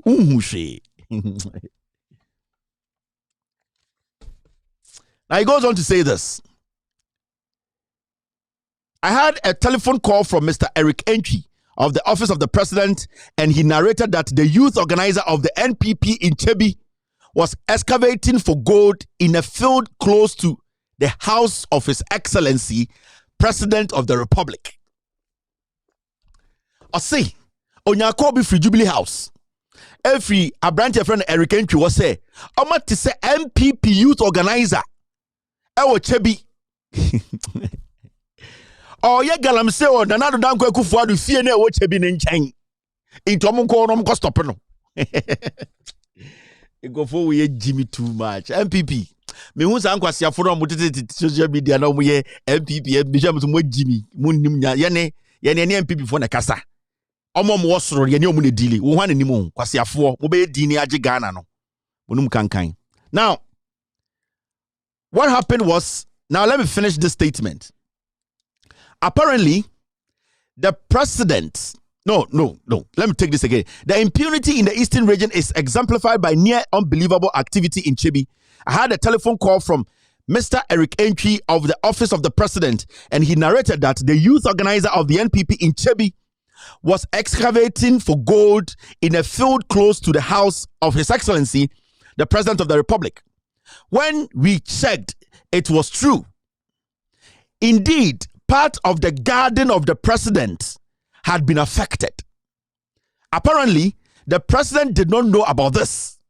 We quickly dispatched a bulldozer and an excavator to the area to reclaim the land and vegetate it. I need not say that nothing happened to the local youth organizer who caused the damage. So we had on record that time Professor was in office. Who was the youth organizer? Omadi galamsey na kwa kopie kufuadu fie ewo eastern region kurom.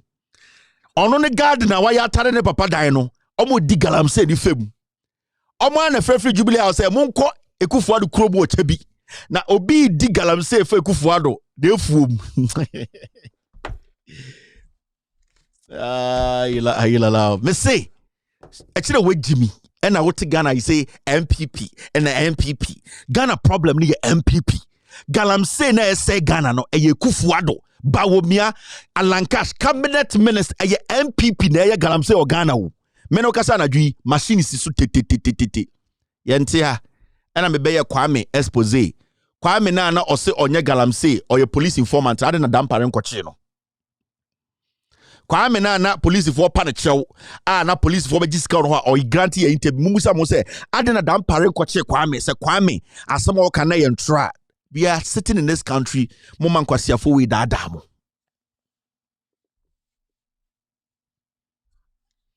Let's move forward. Now,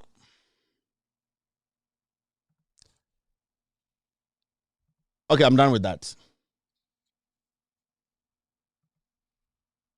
Yeah. Let's do this one. Community mining. Or caption by Kubisum, community mining. They are not sure community mining. Let me enlarge this and read it for you to hear. Community mining was conceptualized by the Inter-ministerial Committee on Illegal Mining, IMCIM. As indicated earlier, the IMCIM had vetted and given license to close to 2,000 small-scale miners to operate legally and sustainably. The community mining program was rolled out and the president himself commissioned the first site in Wasa Emenfi district.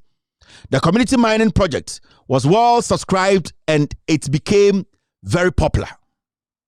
However, the Ministry of Lands, especially after the appointment of Honorable Kweku Asamoah Chireme, became hostile and antagonistic to the program. Some elements in the Minerals Commission, including Mr. S.K. Boafo, the chairman of the Minerals Commission board, supported the position of the Minister of Lands. Apparently, they were angry that the IMCIM was at the forefront in matters concerning small-scale mining, which they said were amongst the functions of the Minerals Commission.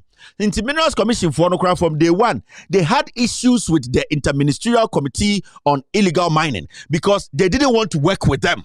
So you need to understand the say SK Boafo Lands Commission the idea senanka IMCIM for no episode nyina ye adwuma bomu no, they didn't like it, and nyina na who be to say Charles Owusumo getting land, giving or issuing licenses, any permits, because anytime they commit to that, someone IMCIM, they cannot do what they want to do, because what is going to happen, they say they will all have to work under one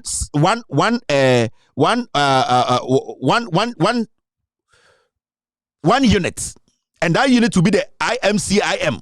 And then a cover gala stop by, and then a cover money by. So they will all have to network and work together. But Lands Commission, pesa because deals. But so the motive behind ICIM no, nothing now was because to get rid of all these kind of things.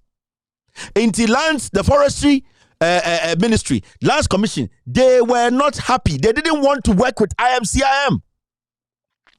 Don't forget, now on Kofobiso IMCIM board, this why they were happy with what was happening because Kojo Ponkruma like this, he was part of the lands commission for no illegality no. Oponkruma was part of forestry commission for no. They were part of the ICIM, but they supported what the Minister of Lands and Stuff were doing to them. Now, let's move forward. The effects of the antagonism was that several community mining sites that the IMCIM had planned and were ready to be commissioned were community mining sites that the IMCIM had planned were effectively sabotaged and blocked by the Minerals Commission and the Lands Minister. Typical example were some community mining sites in Asante Achim area.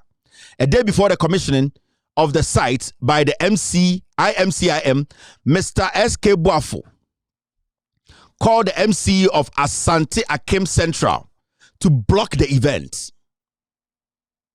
He warned the MC not to allow the IMCIM to do the commissioning, otherwise she might lose her job. The matter was brought to the attention of the Chief of Staff at the Office of the President. The Chief of Staff advised that we work together, but the advice was not heeded by the Lands Ministry and the Minerals Commission. The IMCIM form, from my estimation, did a very good job. Professor Ebon Wabaso. I admit that there were serious challenges. That undermined, so blah, blah. So basically, Professor Frimpong Boateng was telling the president that the other agencies that were supposed to work with the IMCIM, they never worked with them. So, there's something called Inter-ministerial against illegal mining. They are working with a Lands Commission, Forestry Commission, the Ministry of Lands. They were not. Everybody was doing their own thing. Even Krampo Cabinet had issued a statement.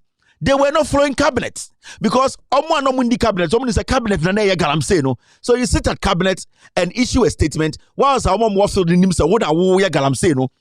people on the field doing the galamsey from the Lands Commission, Forestry, and then the Ministry of Lands, they know the campaign is in the Jubilee House. So when they issue those statements, it's just for the public. It's just for we, the stupid Ghanaians, to just say president is working. But inside, they knew, say, the job had to be done because party Yeska.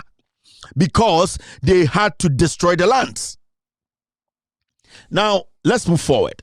Me mawe wundi our report me wiana ma publishing ma wanka so akokan wanka se Kevin I can't say. Yenyandru baby ede no yebedu baby ede no yebedu osisi amamusro. Now, see this one. Decision to prosecute Chinese in Ghana.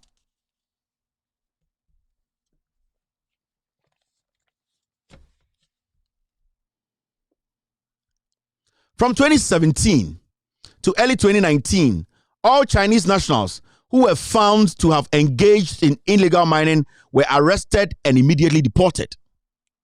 This line of action led to the deportation of scores of Chinese. The policy was so effective that hundreds of Chinese nationals fled to the West African countries. Listen to this very well. He said it was so effective that hundreds of Chinese nationals fled. They did not flee to their countries, though.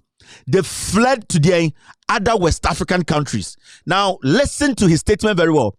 Professor Frimpong Boateng almost started some deport Chinese for 2018, 2019, thereabout. It was very effective. But what he saw was that the Chinese nationals who were supposed to be prosecuted and maybe deported to their home country, they started fleeing to their neighboring West African countries. Sit tight. I'll show you a document. Now he goes on to say this. All the Chinese in Wasai Kropong, a town in the Wasa East district of the Western region, were either deported or fled. In mid-2019, the president gave the directive that all foreigners, including Chinese, who were arrested should face the Ghanaian justice system. Unfortunately, the law enforcement agencies could not ensure the successful implementation of the directive. Chinese who were apprehended doing illegal mining were taken to court, granted bail, and went straight to their mining sites to continue their illegality.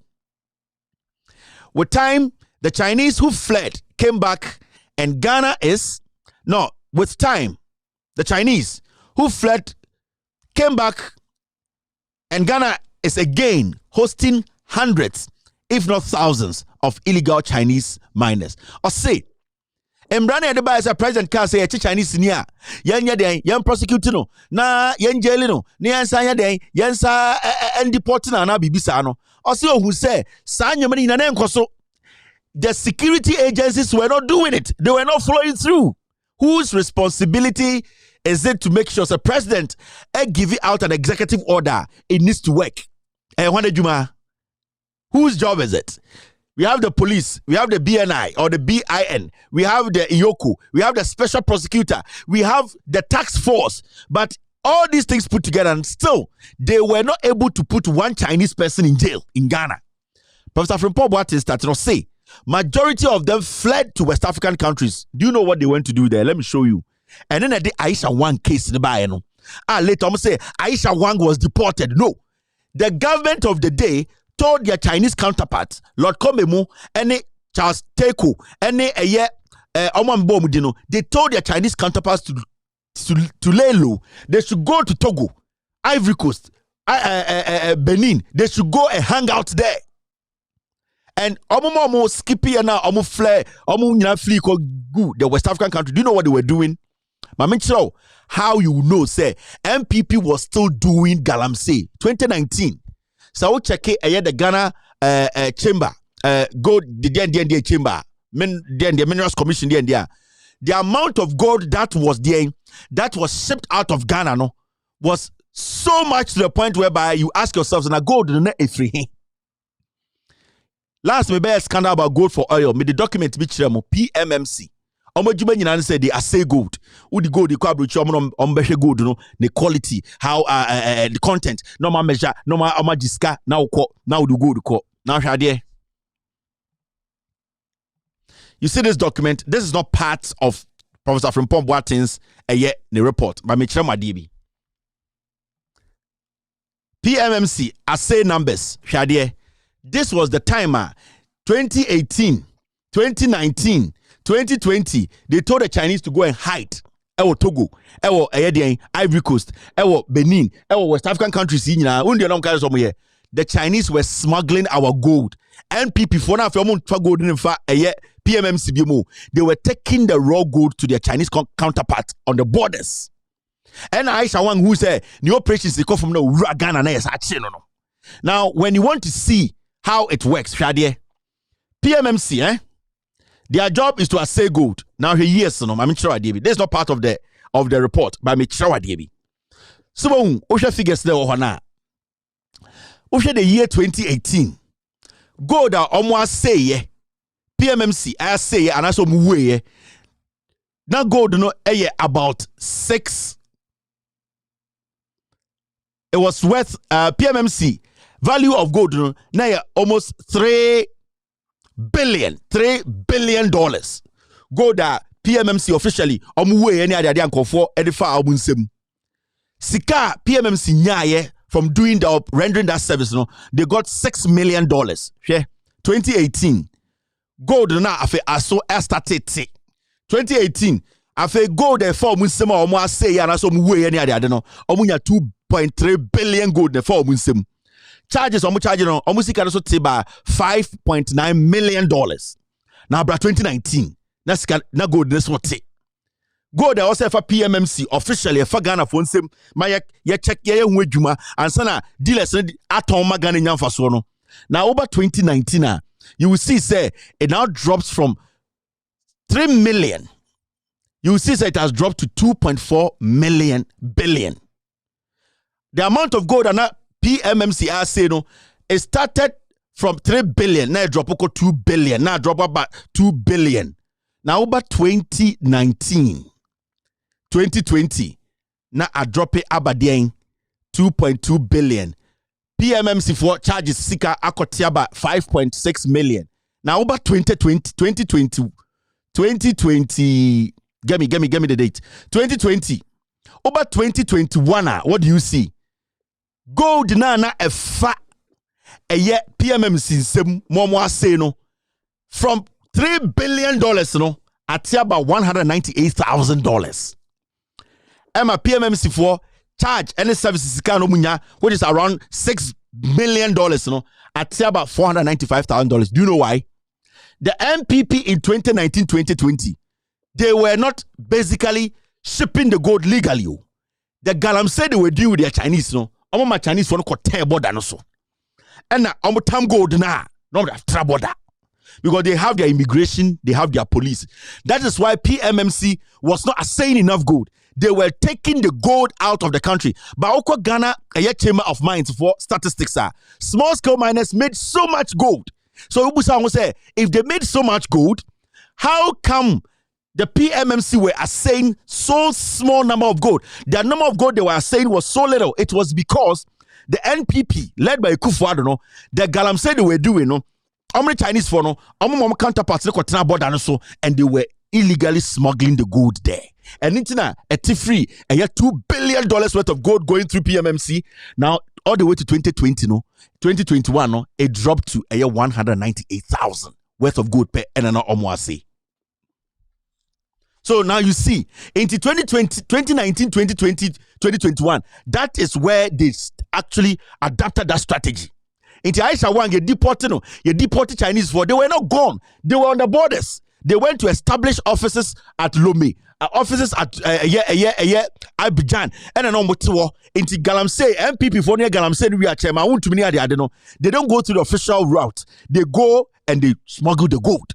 Into Shana, PMMC, they were not assaying gold again. Ghana wasn't getting money, but then a lot of gold was going out. Go and check the Ghana Chamber of Mines, almost statistics from 2019 to 2020. How much gold the small scale miners made?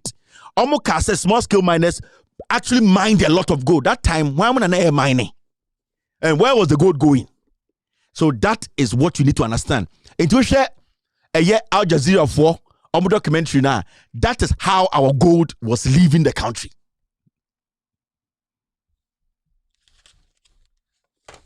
Now let's move forward. You're still watching? With all due respect, extended version. I'll be right back to continue this. Illegal mining. Who has the power to stop it? Over 500 mason excavators.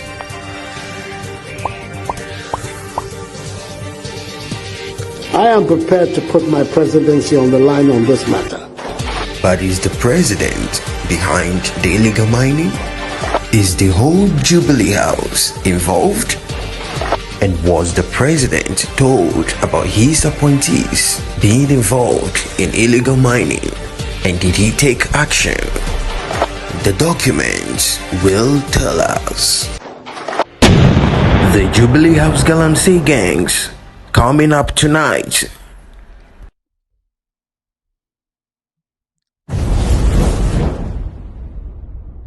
You are still live on Loud Silence TV. My name is Kevin Ekoberutela. Today is the Jubilee House galamsey gangs expose. It's tough. I from the beginning, it's going to be one of the most difficult ones. We'll be doing a lot of reading into. We publish every document. We release every document to the system for you people to have access to it.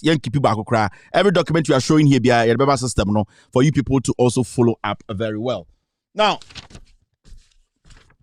somebody would say, oh, nothing will happen. These things, we do these things for some reason. And people have no reason, no idea. When we do these things, it's for a reason. When you go to Al Jazeera, that's what we say expose, you saw the way Al Jazeera did their expose. How different is it from Anas, How different? But today, in court, a judge will see Canada Japan behind the scenes. Now Canada Japan the video be actually judge, Now judge and say, because you have come behind the scenes to show me a video, I am going to call Anas a thief. If Canada Japan show that judge a video and the judge thinks that this video is relevant to expose Anas, why didn't the judge tell Canada Japan to add it to his exhibits? Why didn't the judge tell Kennedy Japan say, offer video no the chain behind the scenes, and find kind of evidence, but the judge did not do that because Kennedy Japan's video, he was also protecting some criminals in government. And into my judge in trust judgment, Nina say Kennedy Japan's whole video now to fan we say. Na case ni kodu baby and more dino, and on the video look at the judge, and I catch a judge and say, this is a video I have on Anas. And the judge say, oh, so this is what you have on Anas. Then Anas is a criminal. He is a terrorist. Now I'm asking the judge, Uji video now share, if Anas has committed or had committed a crime in that video, why didn't you instruct Kennedy Japan say, on first video then kind of evidence, now your money your public one Anas and defending in that video. But when the video was shown to the judge, Kennedy Japan catch the judge and say, if this goes out, the president, if this goes out, the Jubilee House will go down. So we cannot put this in plain court. You are the judge. I am showing you this behind the scenes. Based on this, and write your judgment. That is why you saw that dirty judgment you saw there. If Kennedy wants the truth, Kennedy saw kind of unprotected Kromfoa. Why didn't he release the video? Because as we sit here, you see an answer about Chrono, release the video you showed to the judge. Because our video ne kufuado je bribe. Because our video na nanado danko kufuado. Sa eye Anas expose no na nanado danko kufuado je bribe. Now when the film is our video no, that video was not part of Anas's expose. Nipa of film no ho. Adena Kennedy Japan there no ye leverage. Why is the judge not insisting Kennedy plays that video? But you bedru sa point no. We are be exposed sa anyoma no. We are in Ghana. See wa. Now let's move forward.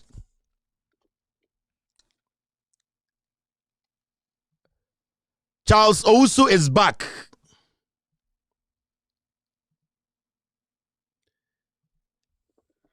This one too is in there. Although it was worrying, I was not surprised that the Forestry Commission did not migrate onto the Galamsey platform.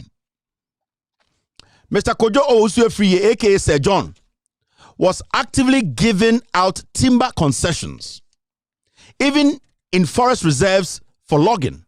He also gave forestry entry permits to mining companies, both large and small scale, including those of foreign nationals for prospecting activities at a time when the president had put a ban on the activity. Professor Frimpong Boateng said, Sir John, Kromfoya wo we are, omokosi dan tantan me dem na all prono. Time a president Krashem Rase, mema obi ama prospecting license, any other no. Sir John and Charles Owusu, they were giving foreign companies, Chinese for, Ghana for, small and large scale companies license to prospect and to do what? Delog. Mr. President has this document on his desk. Why do you think Charles Owusu and Sir John, why do you think they'll be doing this? Abra President Ama order. How many say President Galamsey? They all know. The reason why nobody is listening to the president's nonsense is because they know he's a kingpin. They know Baobia has a concession. They know Omomo a concession. So who is going to stop who? So what they will do to us is they will always come and say, President has issued a statement. President has issued something from cabinet. It does not mean anything. Because President no issue no. On Galamsey no. Ni fear cry bi wo ho. How much more? Wa wote asantimema yese wasasi. Now, the last part says this.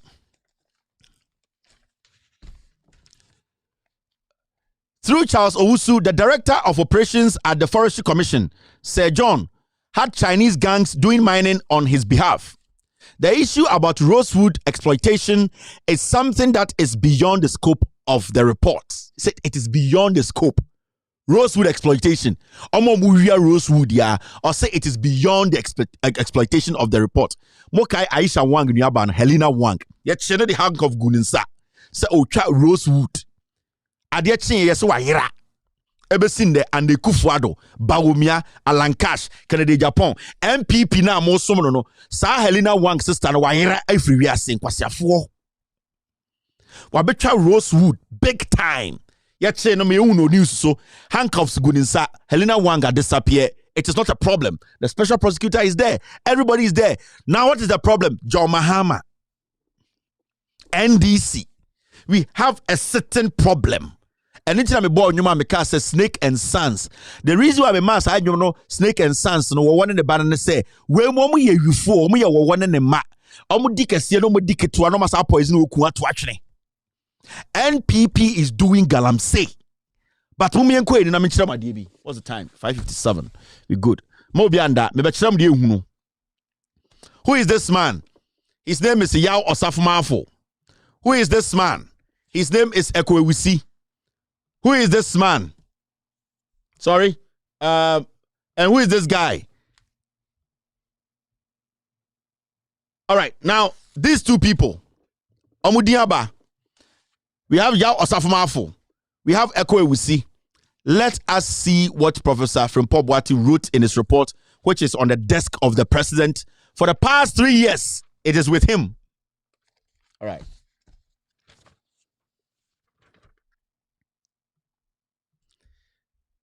Mokai say mbrebiebo tape bi wa ha na Ekwewisi ema obi won and say galamsey na gabi mu na ye oma reporter bi won and say obokeles omekuna to atwe mokai.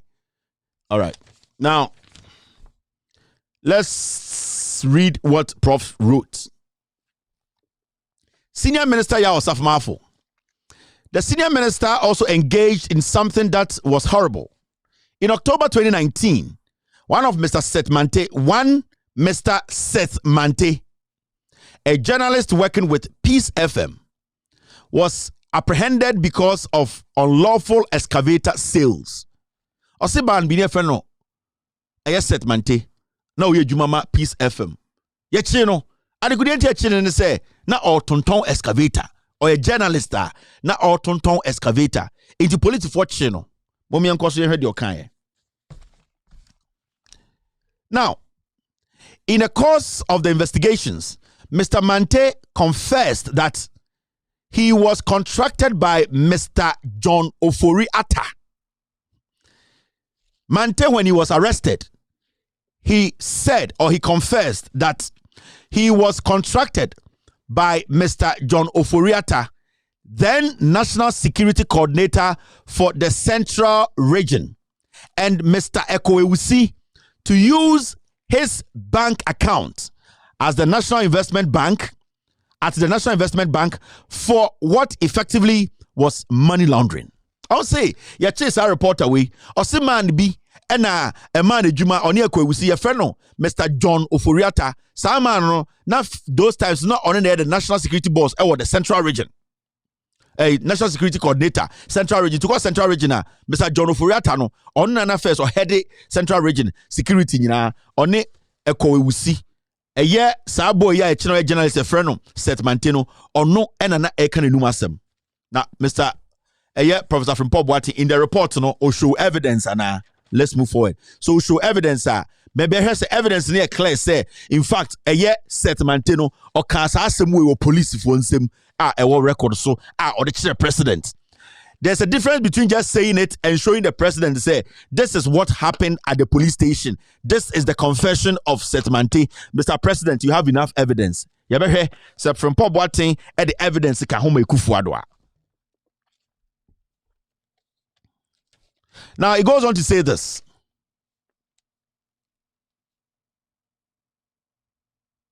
Effectively, the proceeds from the excavator sale were lodged in Seth Mante's bank account. The money lodged was later cashed and given to Mr. John Ofori Atta, who in turn gave some of the money to Ekwewisi. Seth Mante's handwriting statement to the police is seen on page 27 and 28. Until Professor Frimpong Boateng went ahead and added Seth Mante's police statement in the report and gave to Mr. President that this is the report at the police station. Verify, and if people are supposed to be prosecuted and jailed, let it happen.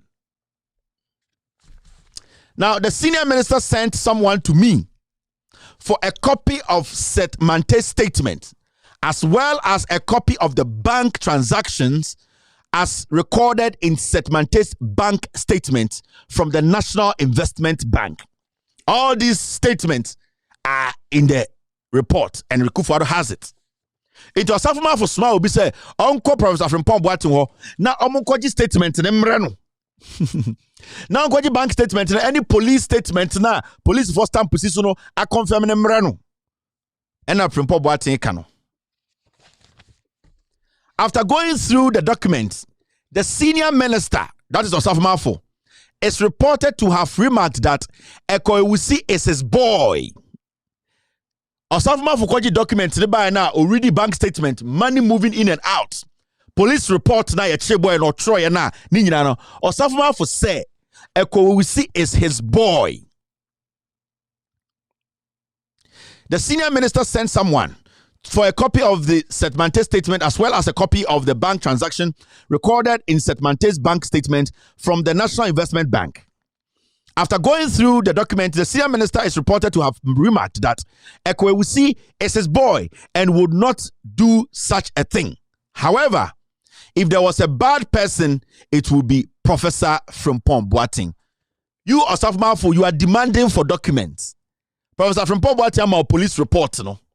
Wama bank transactions, ni nyina wo police phone sem. Ebeka wonsa as the senior advisor to the president. Also wunji ndi na Frimpong Boateng mum ene nipa bonini. Now you see, Jubilee House ene ye galamsey no. You can't touch their boys. Open evidence, one more evidence. Where did he deny say document or the man is not from the police? Where did he deny say a data, a bank, no investment bank statement and it wasn't from the bank? You have the official documents. And so Safman will say, Ekoewusi and the boy. Only the Professor Frimpong Boateng say, only nipa bonini. It is the same thing on Safman for the year Dumelivo. When Dumelivo was chasing the 5 million Kroll and Associate scandal, Osafman will say, Yanchi Dumelivo Momuntum. Na no se boto eda kurabase. Afe, bon penifo na, yetna hani ye di o matema. O si, oh, where do you penny dabio? Omo ye monsam ne abeifo. What you report ni nyina hwewie o say ewusi e obanti from Paul Boateng mum. The same thing when it came to Kroll and Associate. Dumelivo was going after the $5 million. I was of mouth where we are. Yebusa Osafo say yanko court ni jail Dumelivo. Now when you go down there you see something. The senior minister then encouraged his emissary and his friend to organize themselves, gang up and fight Frimpong Boateng. The emissary swore to me that what he told me was true. His love for the NPP and his devotion to duty as a government appointee gave me reasons to believe that he was not lying to me. My knee-jerk reaction was to confront the senior minister, but I was so annoyed that I rather decided to inform the president, hoping that he would organize a meeting so the three of us could discuss. I informed the president and he promised to deal with it himself. He never had any feedback, or I never had any feedback. Frimpong Boateng Kwekufuado catcher and said, "Say no Safman for ye." Or say nyabotre. Be dealing with the issue. Ever seen there? Jubilee House is doing the galamsey.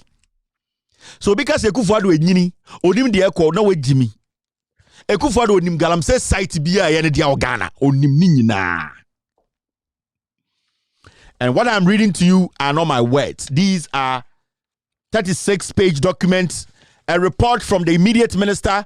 He handed it over through the chief of staff. It's on the desk of the president, on the desk of the chief of staff. Me say part 1. I don't know. Now, if you want to see the police report, and the police report, you want to see the statement, and all the other documents, I will add all for you to read. The police report, a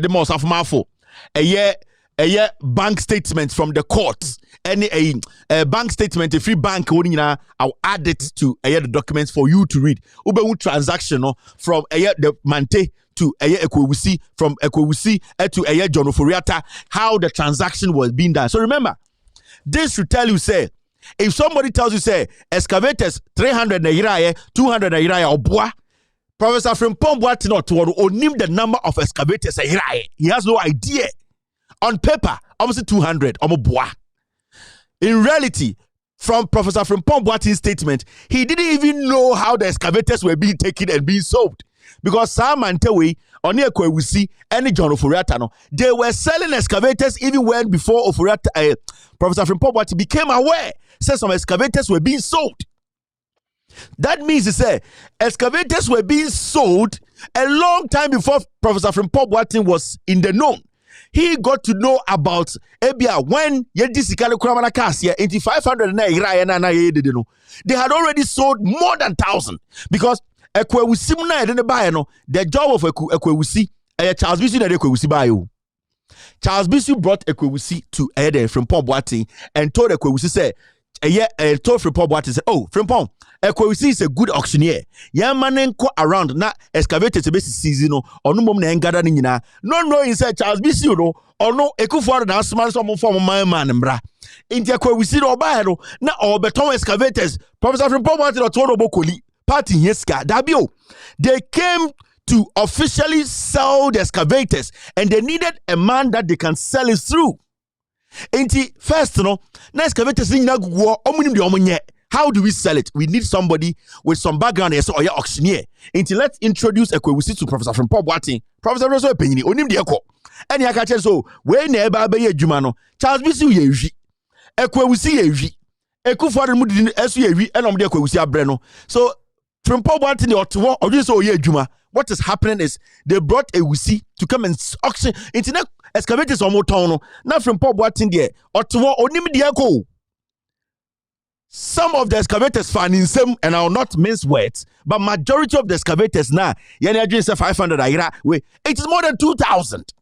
But on paper, no, they will show you say 20 or 200 excavators were seized. No, Boateng excavators and they. Now let me show you this. You know this man? His name is Kweku Baku.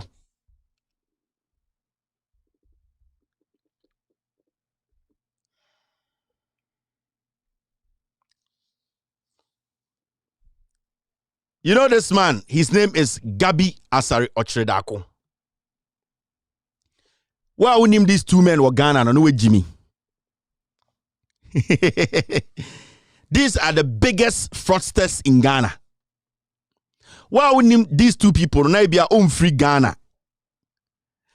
Did some Professor Frimpong Boateng write anything in the report? These people were involved, and the president has this. Let's move forward.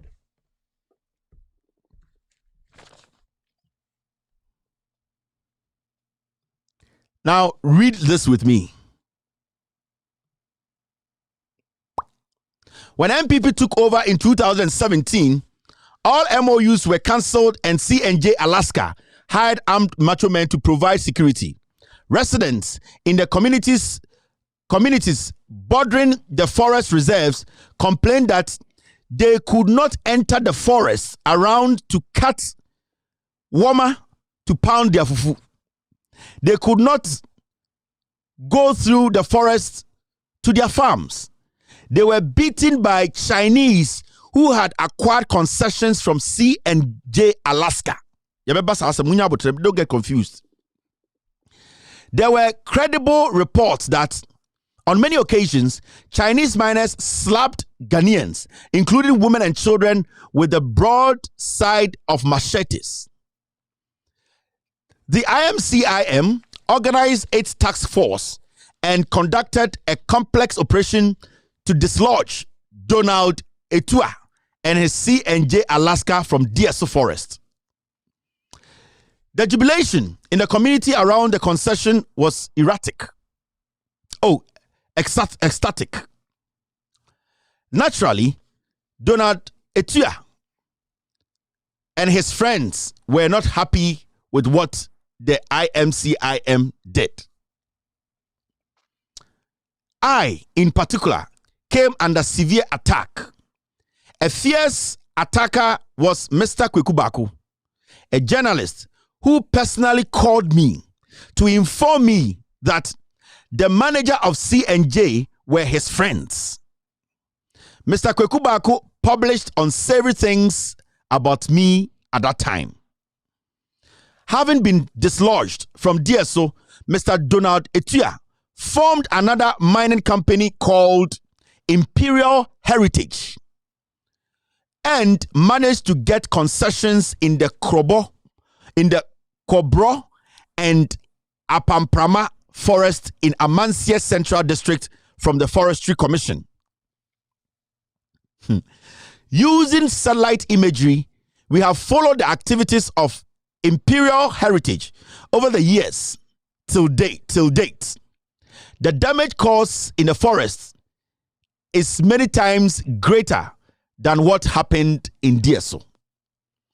We were ready to dislodge Imperial Heritage from Kobro Forest when Gabi Asare Ochredako called to inform me that he was the lawyer for Heritage Imperial Limited, a company that was destroying the Kobro and Apaprama Forest Reserve, and in the process had also polluted and diverted the course of the river Ofen, as can be seen in the satellite images below. It is in the report.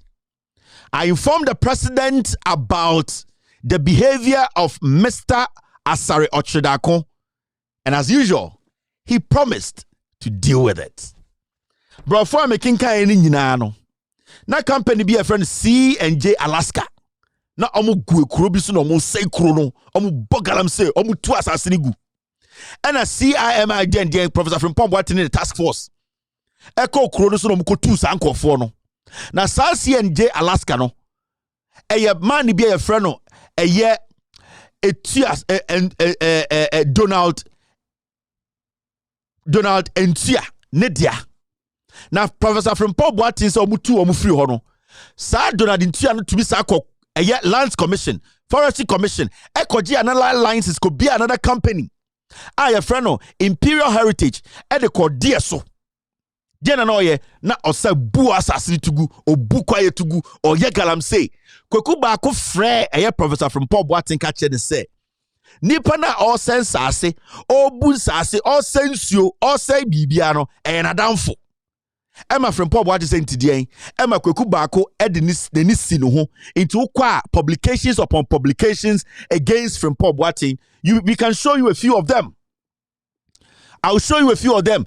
Every single day they were publishing about Frimpong Boateng being ono na nipa bonini. Now see the na ne Japan say one day oho na Gabi Asorchidako frɛ no. Eka che say sa Imperial Heritage na omutu asase se asase. Imperial Heritage video no na Erastus Asaredon ko ye no. Mokai video na me boy na Erastus ekochi soja fo bi wo ho no Gabi Asorchidako o see nipa na oyɛ sa galamsey no sa site no Gabi ne lawyer inti Gabi ankasa frɛ Frimpong Boateng say me na me ye ne lawyer Jan life mano Emma Frimpong Boateng Kweku Fuado ka say hey Mr. President Gabi Asorchidako wo yo obusuani no nipa na o say asase na so do president betutu o so na ye ne lawyer inti min jai de ekɔ no president say twa so me ne be kasa so wonim damage Imperial Heritage this is the documentary Erastus here Mrebi Gabi any Kweku Baako mo na ehyechi for this to happen. The team's journey to this part of Manso and its forest saw scenes of destruction. Abandoned pits and mining settlements dot the road leading into the remaining part of the forest.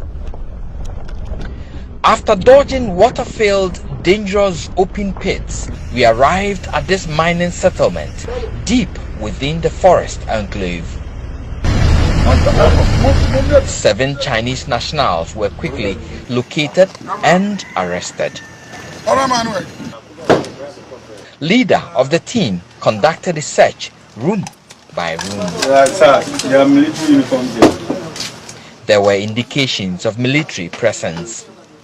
From what we are seeing here, it looks like there are some military men involved in this whole activity in this forest. If looking at their uniforms, even some have names on them. but we did not meet any of them. But looking at it, I think the military were the people protecting them here to do this illegal job. Okay, so what are we doing with the uniforms? First of all, we need to retrieve them and then ascertain as to who sanctioned their duties here.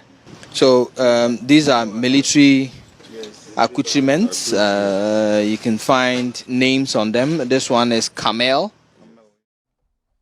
I know majority of you might have saw video. We don't have time, but this imperial heritage for the site. In fact, some people have video now. Share the last part of the video. Now damage. Now more damage. I make sure the last part of the video. Now more damage. Gabi said, "Oh no, no, I'm a lawyer. Ain't professor should step away." Men can say imperial heritage. They were able. Remember that time and now we kosono. Now professor call hono. Now president issue order say may be a license, but they got license. It wasn't a license to I'm afraid what they say explore exploration. It was they were mining. This is not exploration. Hey, I'm going to do no. More last part of the video. They were mining. The team quote Heritage Imperial only has a prospecting license, and so it is mining illegally in the forest. He's supposed to be drilling, testing samples to be presented in the process of getting a mining permit. But Donald told our news team he has all the documents giving him full access. He called this prospecting. That's the word I was looking for. So they'll go and take prospecting license and they do crazy mining. Not Gabi Asotredako. This Gabi guy, and what I'm saying today, it is not my word. So this is a report from the minister. It is on the desk of the president.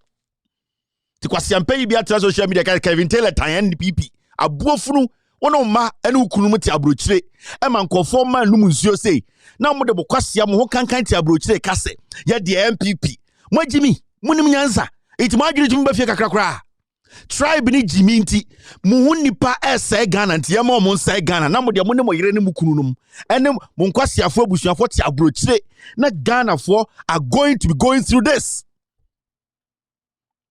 mo se mo agimi on say anything that me kase mo amuti social media TV so defend MPP no mo agimi because you know something MPP form pedifo na me ni omokasa no they don't even recognize you people. When you people tell them to come and speak on your platforms, they will insult you because almost someone Jimmy. But if I call them, they pick up their calls. No MPP boss no Ghana be friend on the call because they recognize me. They know what I can do. They know that there's so much damage going on. They know that there's so much danger in Ghana. But my Jimmy T, my for politics, Jimmy Munti, yeah, can't reality now. Now more than mere politics. I've got nothing to lose today. I have got nothing to lose. Whatever happens in Ghana elections, I've got nothing to lose. I just want Ghana's betterment. It is not tribe. It is not hatred. It is the facts.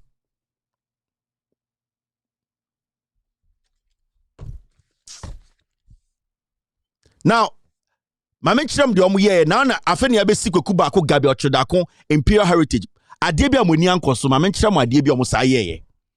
After Professor Frimpong Boateng task force for no eko ho no mo stop operations no Gabi Otredako ene kokuba ko adamfo Gabi na no oye Imperial Heritage for lawyer no. They basically went to court. Ena kokuba ko etrotron semmo paper mu ena Gabi mo behind the scenes omo gada nyoma say through the actions of Professor Frimpong Boateng no Imperial Heritage for no any CNG Alaska they have lost money. Equipment, excavators, ya begije inti abaying Ghana for $50 million. So Gabi went to the Attorney General, Gabi went to the Jubilee House, and then they said, let's put the case in and say Professor Frimpong Boateng has caused financial loss to the state. And you know how they did it? Kojo Opon Nkrumah gathered journalists. Gabi Otredako, Kokubako, and they started cooking the story. Inti ebedru and say Professor Frimpong Boateng asa Ghana by destroying Imperial Heritage for equipment. Inti Ghana for yen sandani and $50 million more. This is what happened. So they went to court. Mokai Ghana journalists do no 90% ma bodam into mumu shara and follow bibia sikana mudi echire. So Heritage Imperial omude a year Ghana government court. Now remember, let me explain something here. Professor Frimpong Boateng from the beginning no mwadikudenti amechiro a year ministry ano eden ministry na or handle. Anytime I try and me start my program, I want the difference between Ministry of Lands and Forests and Professor Frimpong Boateng Ministry, which is the Ministry of Environment, Science, Technology, and their Innovation. Now, if they are suing Professor Frimpong Boateng for leading a task force and suing his ministry, one, you sue Frimpong Boateng and sue his ministry, right?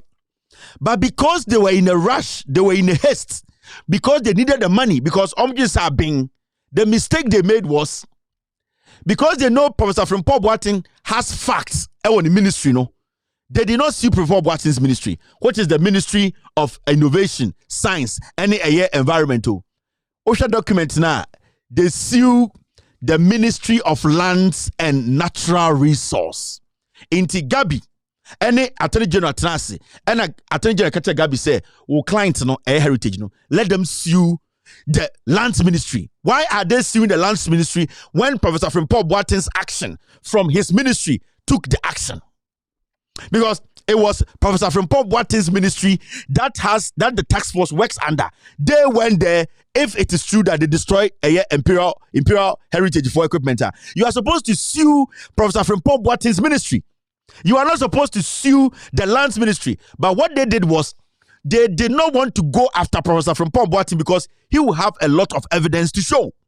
But Imperial Heritage na Gabi, lawyer, they connived with the Attorney General and did what? Let us sue the Lands Ministry. Let's sue the Lands and Natural Resource. See, sue Lands and Natural Resource for now. What is going to happen is they will pay us the money. Frimpong Boateng is out. So when they went to court, what happened was they got a judge to grant them $50 million. Professor Frimpong Boateng na any ministry you see no or no more cause financial loss, but another ministry is the one standing trial.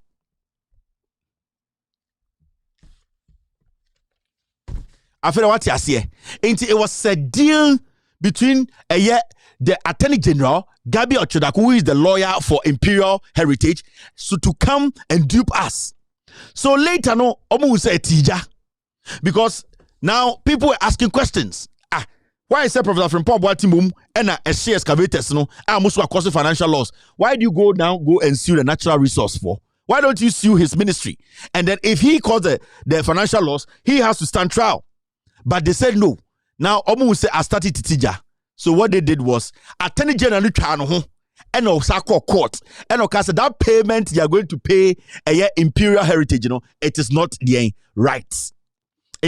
You will see, say the Attorney General turned around and then said, "I am representing Ghana now. So right now he is going to go to court and do what? And go and tell court to say the $50 million they are paying Imperial Heritage, it is unlawful."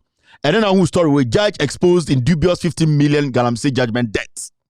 Now kind of story now, a potential $50 million judgment debt scam against the government of Ghana has been averted after a Kumasi High Court set aside its own decision to slap Ghana with judgment debt July 30th, 2022. The court, presided over by Justice Samuel Diewu, made the curious U-turn 1 year after ruling against the Ministry of Lands and Natural Resource for the unlawful seizure of machinery, equipment, and monies belonging to mining firm Heritage Imperial Company by an Inter-ministerial committee against illegal mining for alleged illegal mining operation, aka galamsey. After 1 year, I'm granting 50 million. I'm going to say no. They be assembled to my bar. So the Attorney General turned around again and say, "Let me go and do what? Act like the good guy." For all you know, they had already even paid the $50 million to them. For all you know.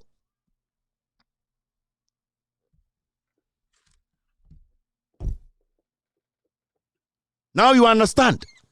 For all you know, the $50 million was paid to Gabi and his company.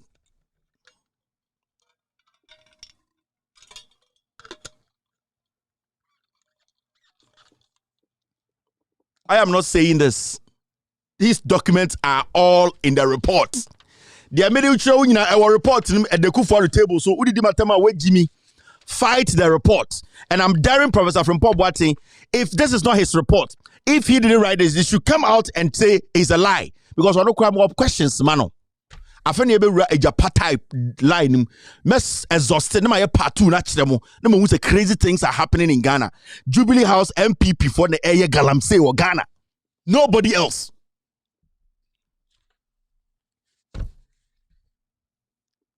Now see this.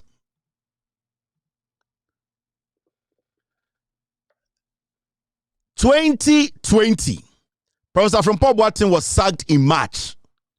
Before Frimpong Boateng left office, Frimpong Boateng actually wrote a letter to the Ghana Police Directorate General, IGP's office, to investigate some of the things. They ignored it. This is in the report. I did not make any of these things up.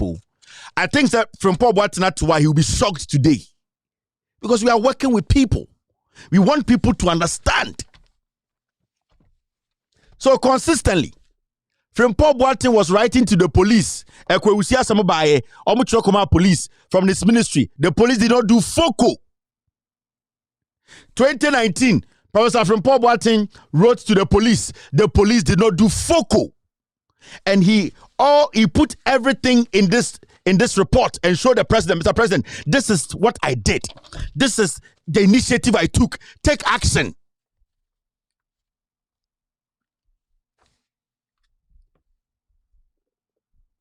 Now, it will shock everybody. And then the idea part 2, and then now person who's the MPP, galamsey or Ghana. Part 2, no, people will strip naked in Ghana. Now,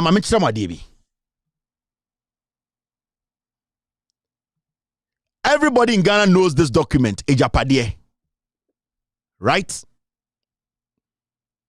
Obia Ghana Bia knows about this document, Ejapadie, and this document, clear air on it.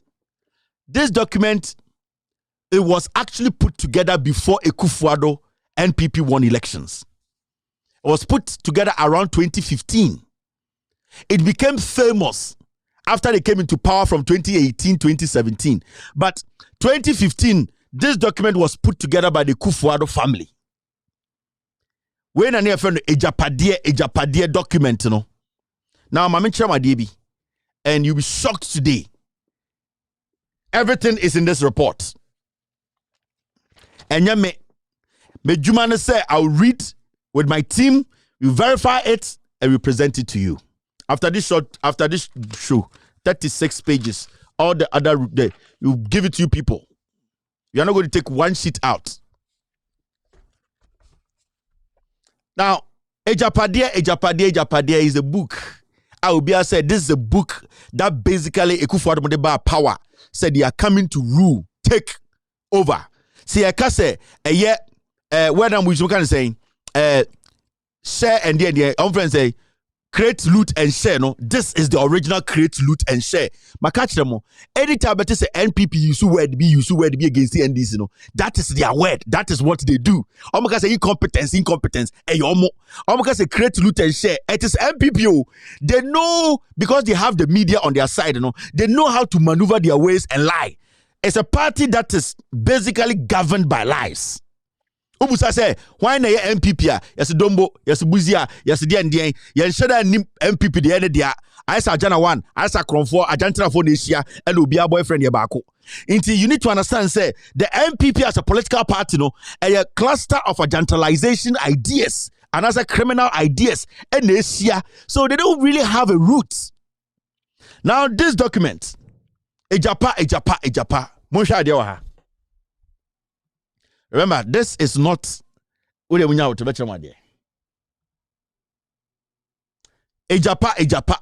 This document came.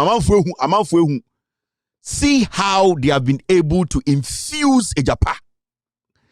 And I am going to pick Professor Frimpong Boateng's report a day for doing.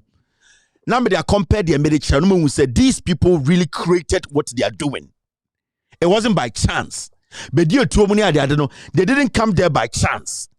JB Dankwa being killed, it wasn't by chance. It was orchestrated. It is something that they had to do because Ekufuado would die without winning power.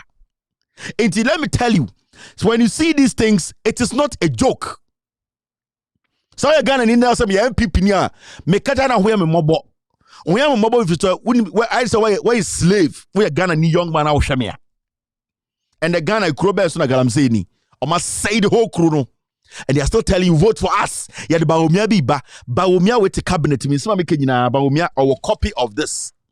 Has he spoken on it before? No. Bawumia galamsey, yes, his own brother. Me say the part 2 ni bremo na mo betiasie. Now, when you go into the Japan documents, and our book now, from page 9, page 10, there is a list of companies. Omugua say, their companies are technically, companies are sanctioned almost say they can work or they can do what? They can legally mine in Ghana. And you go in there, it's about 1,400 companies. Ninjinawo a Japan document. Into this is the Japan document I'm showing you. You can see it. Companies that qualify to mine region by region, constituency by constituency. Into so a Japan document now, with go inside, you will see it.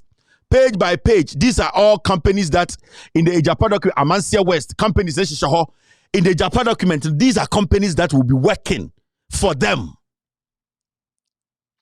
These are companies that will be doing galamsey around the nation to make sure they become the most powerful family in Ghana. We a Japan document and I'm show.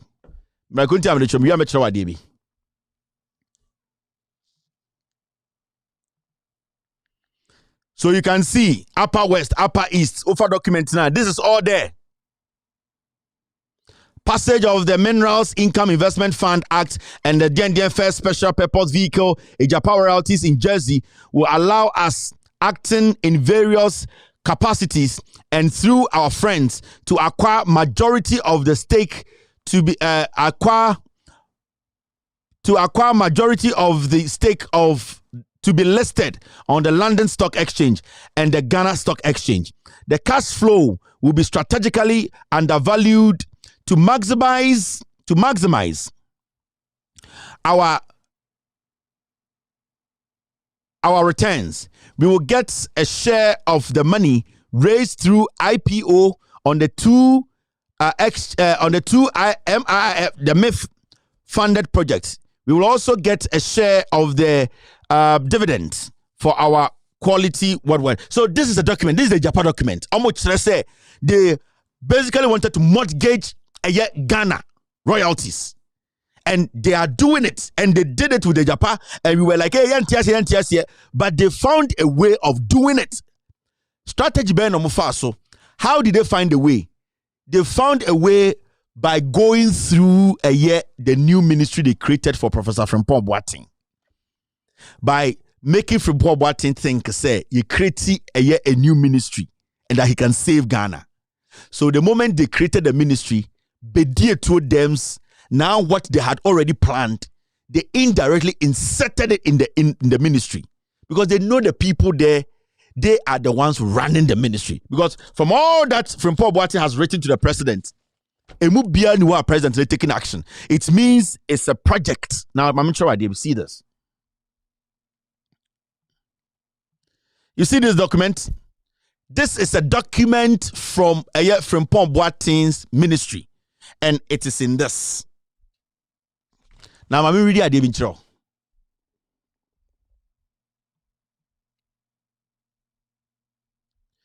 Come out. Now, already document where this is what you see.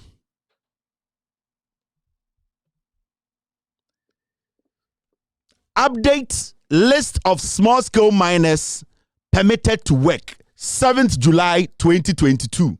Okotopwa, Presidential Committee on Environment and Natural Resource. Reference number JMCIM/C or chair/GENS 2707. That is the reference number.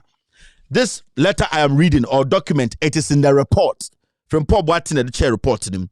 But any steady report, no, any who be na medechro. Now, kindly find attached the list of companies who have been permitted to commence work following the lifting of the ban on small-scale mining. These companies have been categorized into 2 companies with full and partial qualification. 21 companies have obtained full qualification. The minimum requirement for a company to fully qualify to operate as a small-scale mining company after vetting are 1. Proof of valid company their registration. Linkage between tin of owner and the mining company. Now, when you go down there, it says 791 have obtained partial qualification, which includes newly acquired license who now apply for EPA and operating permits. Those with inactive EPA and or operating permits have been permitted to work on the condition that they make payments of the EPA and operating permits. So basically, this document is telling you, say, from Paul Boatin's ministry, they were able to train, vet some companies to come and work fully or partially. Those who will be working partially are people who are still waiting on a clearance from maybe EPA and also their licensing and registration. Now, those who had qualified or gone through the process fully, and listen, the Inter-ministerial Committee on Illegal Mining, no, it was Charles Bissiou who was basically doing everything. He was basically the one chosen by the Jubilee House. Ekowewusi was basically brought in by Charles Bissiou, who was chosen by the Jubilee House. Kojo Oppong Nkrumah, who is a member on the IMCIM, was chosen by the Jubilee House and is also a cabinet minister. Now, this is what happened. When they told Professor Frimpong Boatin, say, Mon setting up companies, mon training companies, mon making sure someone verify for those companies to be able to work as legitimate small-scale mining companies, they went behind and infused all the companies that are in Ejapa book into that list. It is all picking Ejapa book now. Now say all picking a list now a Professor Frimpong Boatin ministry. Put it together and said these are the companies that are going to be allowed to mine in Ghana legitimately now. When you see the list, this list is a list from the government. This is a list from Professor Frimpong Boatin's ministry. This is a list from the IMCIM. When you pick this list and you link it with the list in Ejapa Buka, the same list. Remember, a Ejapa document, and it came before Frimpong Boatin was made the minister. So they lifted their list, and I will give you the document. You will see it. So we'll read the document now. This is from official stamp and also from the IMCIM. Now only left the IMCIM companies are at the end of the day, almost they are qualified to mine in Ghana. There's 700 and something and over now. When you go and pick the Ejapa document from page 9, 10, 11, 12. The same companies. And internet also catcher will say, Yakasa galamsey, ewa Ghana, a Kufuado, any MPP, a Kufuado in the Busia. They are the bile. And we cannot fight galamsey unless we vote this government out. That is the only way we can fight galamsey. Say you bet me fight galamsey a chire abanwe a ye MPP abanwe no ya pamomo because ya 20 you fra banmu the galamsey yensuo na say nipa bubo etuo Chinese for Ghana, it will not change. Our country will basically run down. And this report is sitting on the desk of the president, the chief of staff, all the serious ministers. The president has this report. Ask yourself, Why hasn't he taken action? Because he and his boys are doing galamsey. Over 700 companies. All these companies basically are working. And all these companies were lifted from the Ejapa book. There's a part 2. And the part 2, I will show you how people sat in rooms to make sure Makacha was Aisha Wang will go home. Me say Aisha Wang will go home. How Osaf Mafo had meetings with Aisha Wang. I'll play you something. Aisha Wang, she will go home. Nobody can put Aisha Wang in jail in Ghana. Nobody.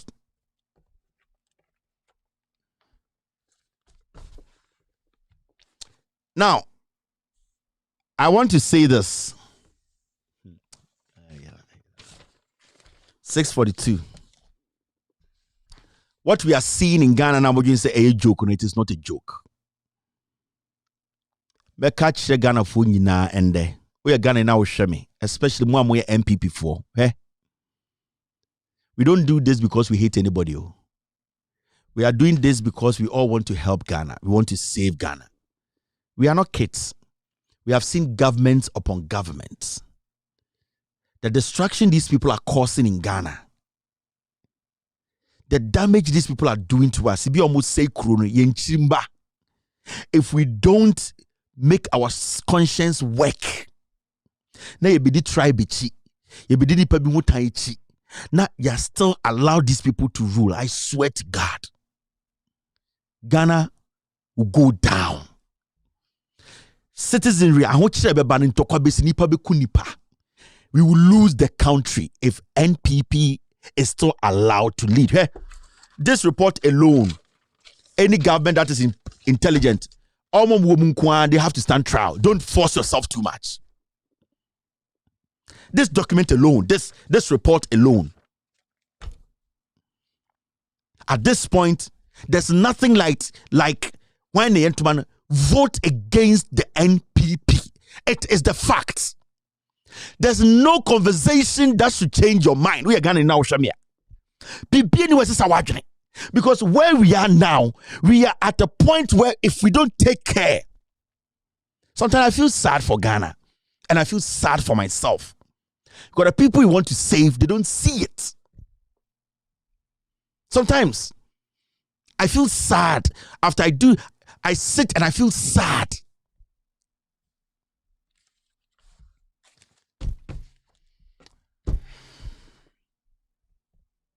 I'm not going to pick calls.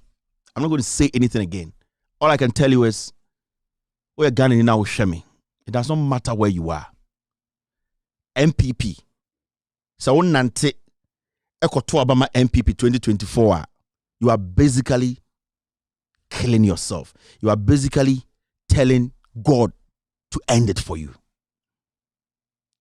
There's a reason why we voted in 2016 to bring NPP to power. And there's a reason why we need to vote MPP out 2024. What you are seeing today, because they are in power, they have suppressed a lot of things. So when these people leave power, because of more power, also more media into your suppress. You don't hear any media house. I have quoted, I have shown documents. Nobody will show it. You know why? Because the media is with them. But you should be with me. Because it is because of you. Nobody will help you. I'm telling you for a fact, Ghana can be saved through this platform. Forget about media in Ghana. They can't help you. This platform and other platforms that are ready to save this nation, listen, take the advice, vote against the NPP. Nipa omuvu. Insua essay, Asasi essay, Nana Dankwe Kufuor has first class information on galamsey Bawumiamo Omomo MPP. MPP is not supposed to lead. In fact, nobody is supposed to even sit and listen to MPP.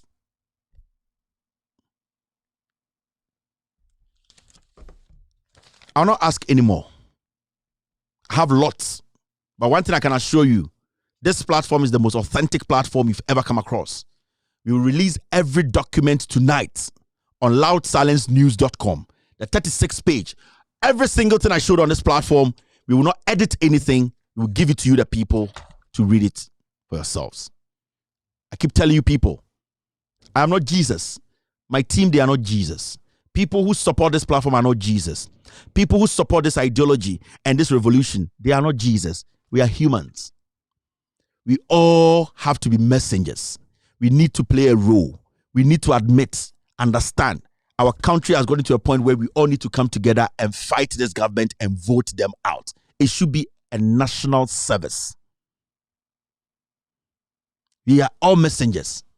Messengers who are ready and willing to speak truth to power. The disturbances are going to come. The insults are going to come. The distractions are going to come. But we need to save our nation. Let's ignore the obstacles. Let us think together as one people and vote these people out. Let us save our generation. Let us save the unborn generation. Let us for once be human.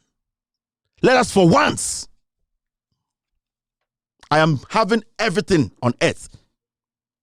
I have my lovely family. I have my wife. I live in a country where I don't have to beg to eat. I live in a country where water cannot kill me. I live in a country where 3 square meal can be put on my table. I live in a country where when today I have an emergency, somebody will come because I have called 911. I live in a country I can tell you the future of my children. I live in a country whereby I am always happy because I know that at least I can think about what I want to do tomorrow. I don't want to enjoy all these things and deprive you, Ghanaian or Shemi. I can't do it. I'll be selfish and I'll be stupid. I have nothing to lose. But if you don't win, if you don't listen, if you don't make the right decision 2024, you have something to lose. My name is Kevin Akobedu Taylor. It's been wonderful having you on this platform. After this show, you get all documents on lausalensnews.com with all due respect page, on my personal page, and on our website. Thank you very much to every single individual who made it to watch me tonight. God bless you. God bless me. God bless Ghana. Have a wonderful night.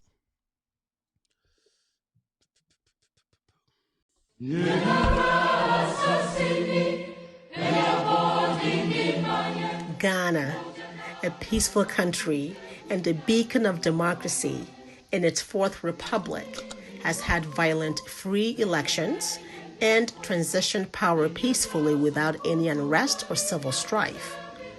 This has become effortlessly possible because of the peace-loving leaders Ghanaians have successfully elected to lead them. President Kufuor in 2007 perfectly described the attributes of the type of person to lead Ghanaians at all times. So anybody who is always full of tension and fighting and that sort of thing, we have to be careful about. Whether when the power is given to this person to lead us, he's the type with the experience and with all due respect, the wisdom to be able to keep the country united, to secure the nation, to gain the respect of the forces, the military, the police, the chiefs. Look out for that, because we know the history. Some people have been given power only to lose it just like that. We don't want that. Even so, this peaceful and beautiful country was handed to Nana Akufo-Addo on the 7th January 2017 as president to lead for 4 years. Many people had reservations about his violent nature, which may have been well hidden from the public, but not from those who knew him best. Mr. Kofi Kumsen, a close friend of President Nana Addo, bluntly stated, I can't entrust Ghana into the hands of Nana Akufo-Addo. I can't sleep. It's not safe. It's not safe. And I believe that. Then there's Maxwell Kofi-Juma. He will be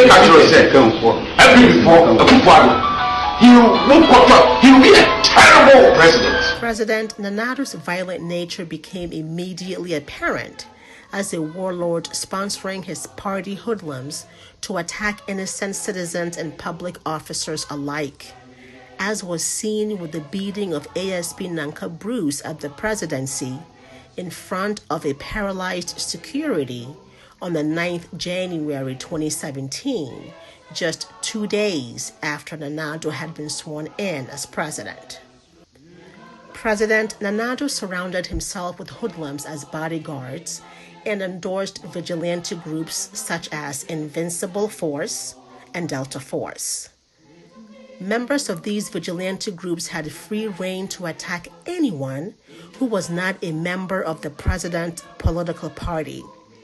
They went on a rampage, causing mayhem and atrocities on anyone who disagreed with or criticized Nana Addo's government. President Nana Addo's own appointee, the Ashanti Regional Security Coordinator, was heckled, manhandled, and dragged from out of his office like a rat.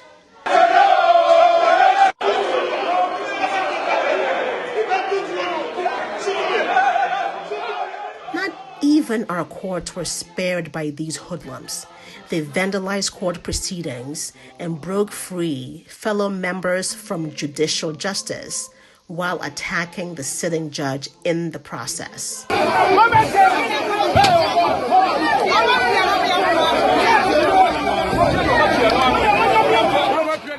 The Ayawaso West Wagon by-election was President Nana Addo's first test of leadership for peaceful elections in the country.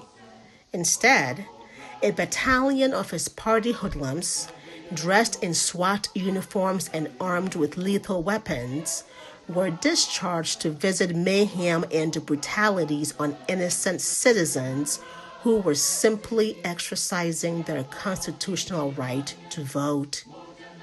The aim of these hoodlums was primarily to intimidate voters in the opponent's stronghold and to prevent a free and fair elections.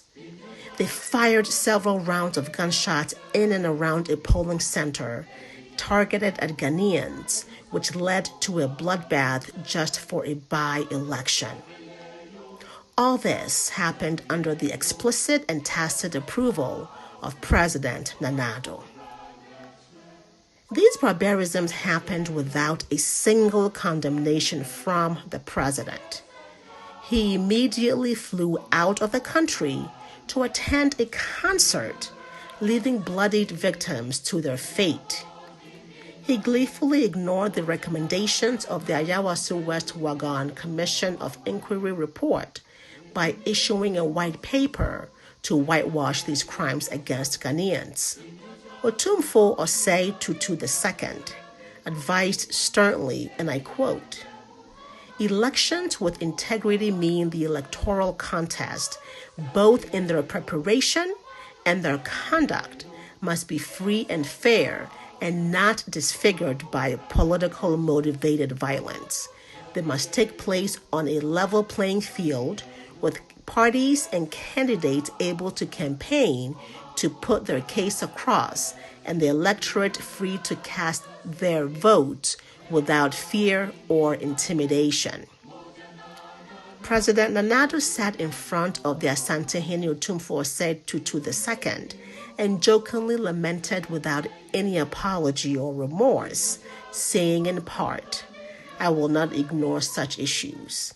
The law applies to everyone in Ghana. I know it is of concern to you, but do not worry. We will ensure that everything is resolved." My fellow Ghanaians, has this been resolved? Have things been resolved as the president promised Otumfuo? Has Nana Addo disbanded these vigilante groups? Did we not in fact see these hoodlums on rampage again in Ketu South, Banda, and elsewhere in the just ended new voter compilation exercise? Life channel.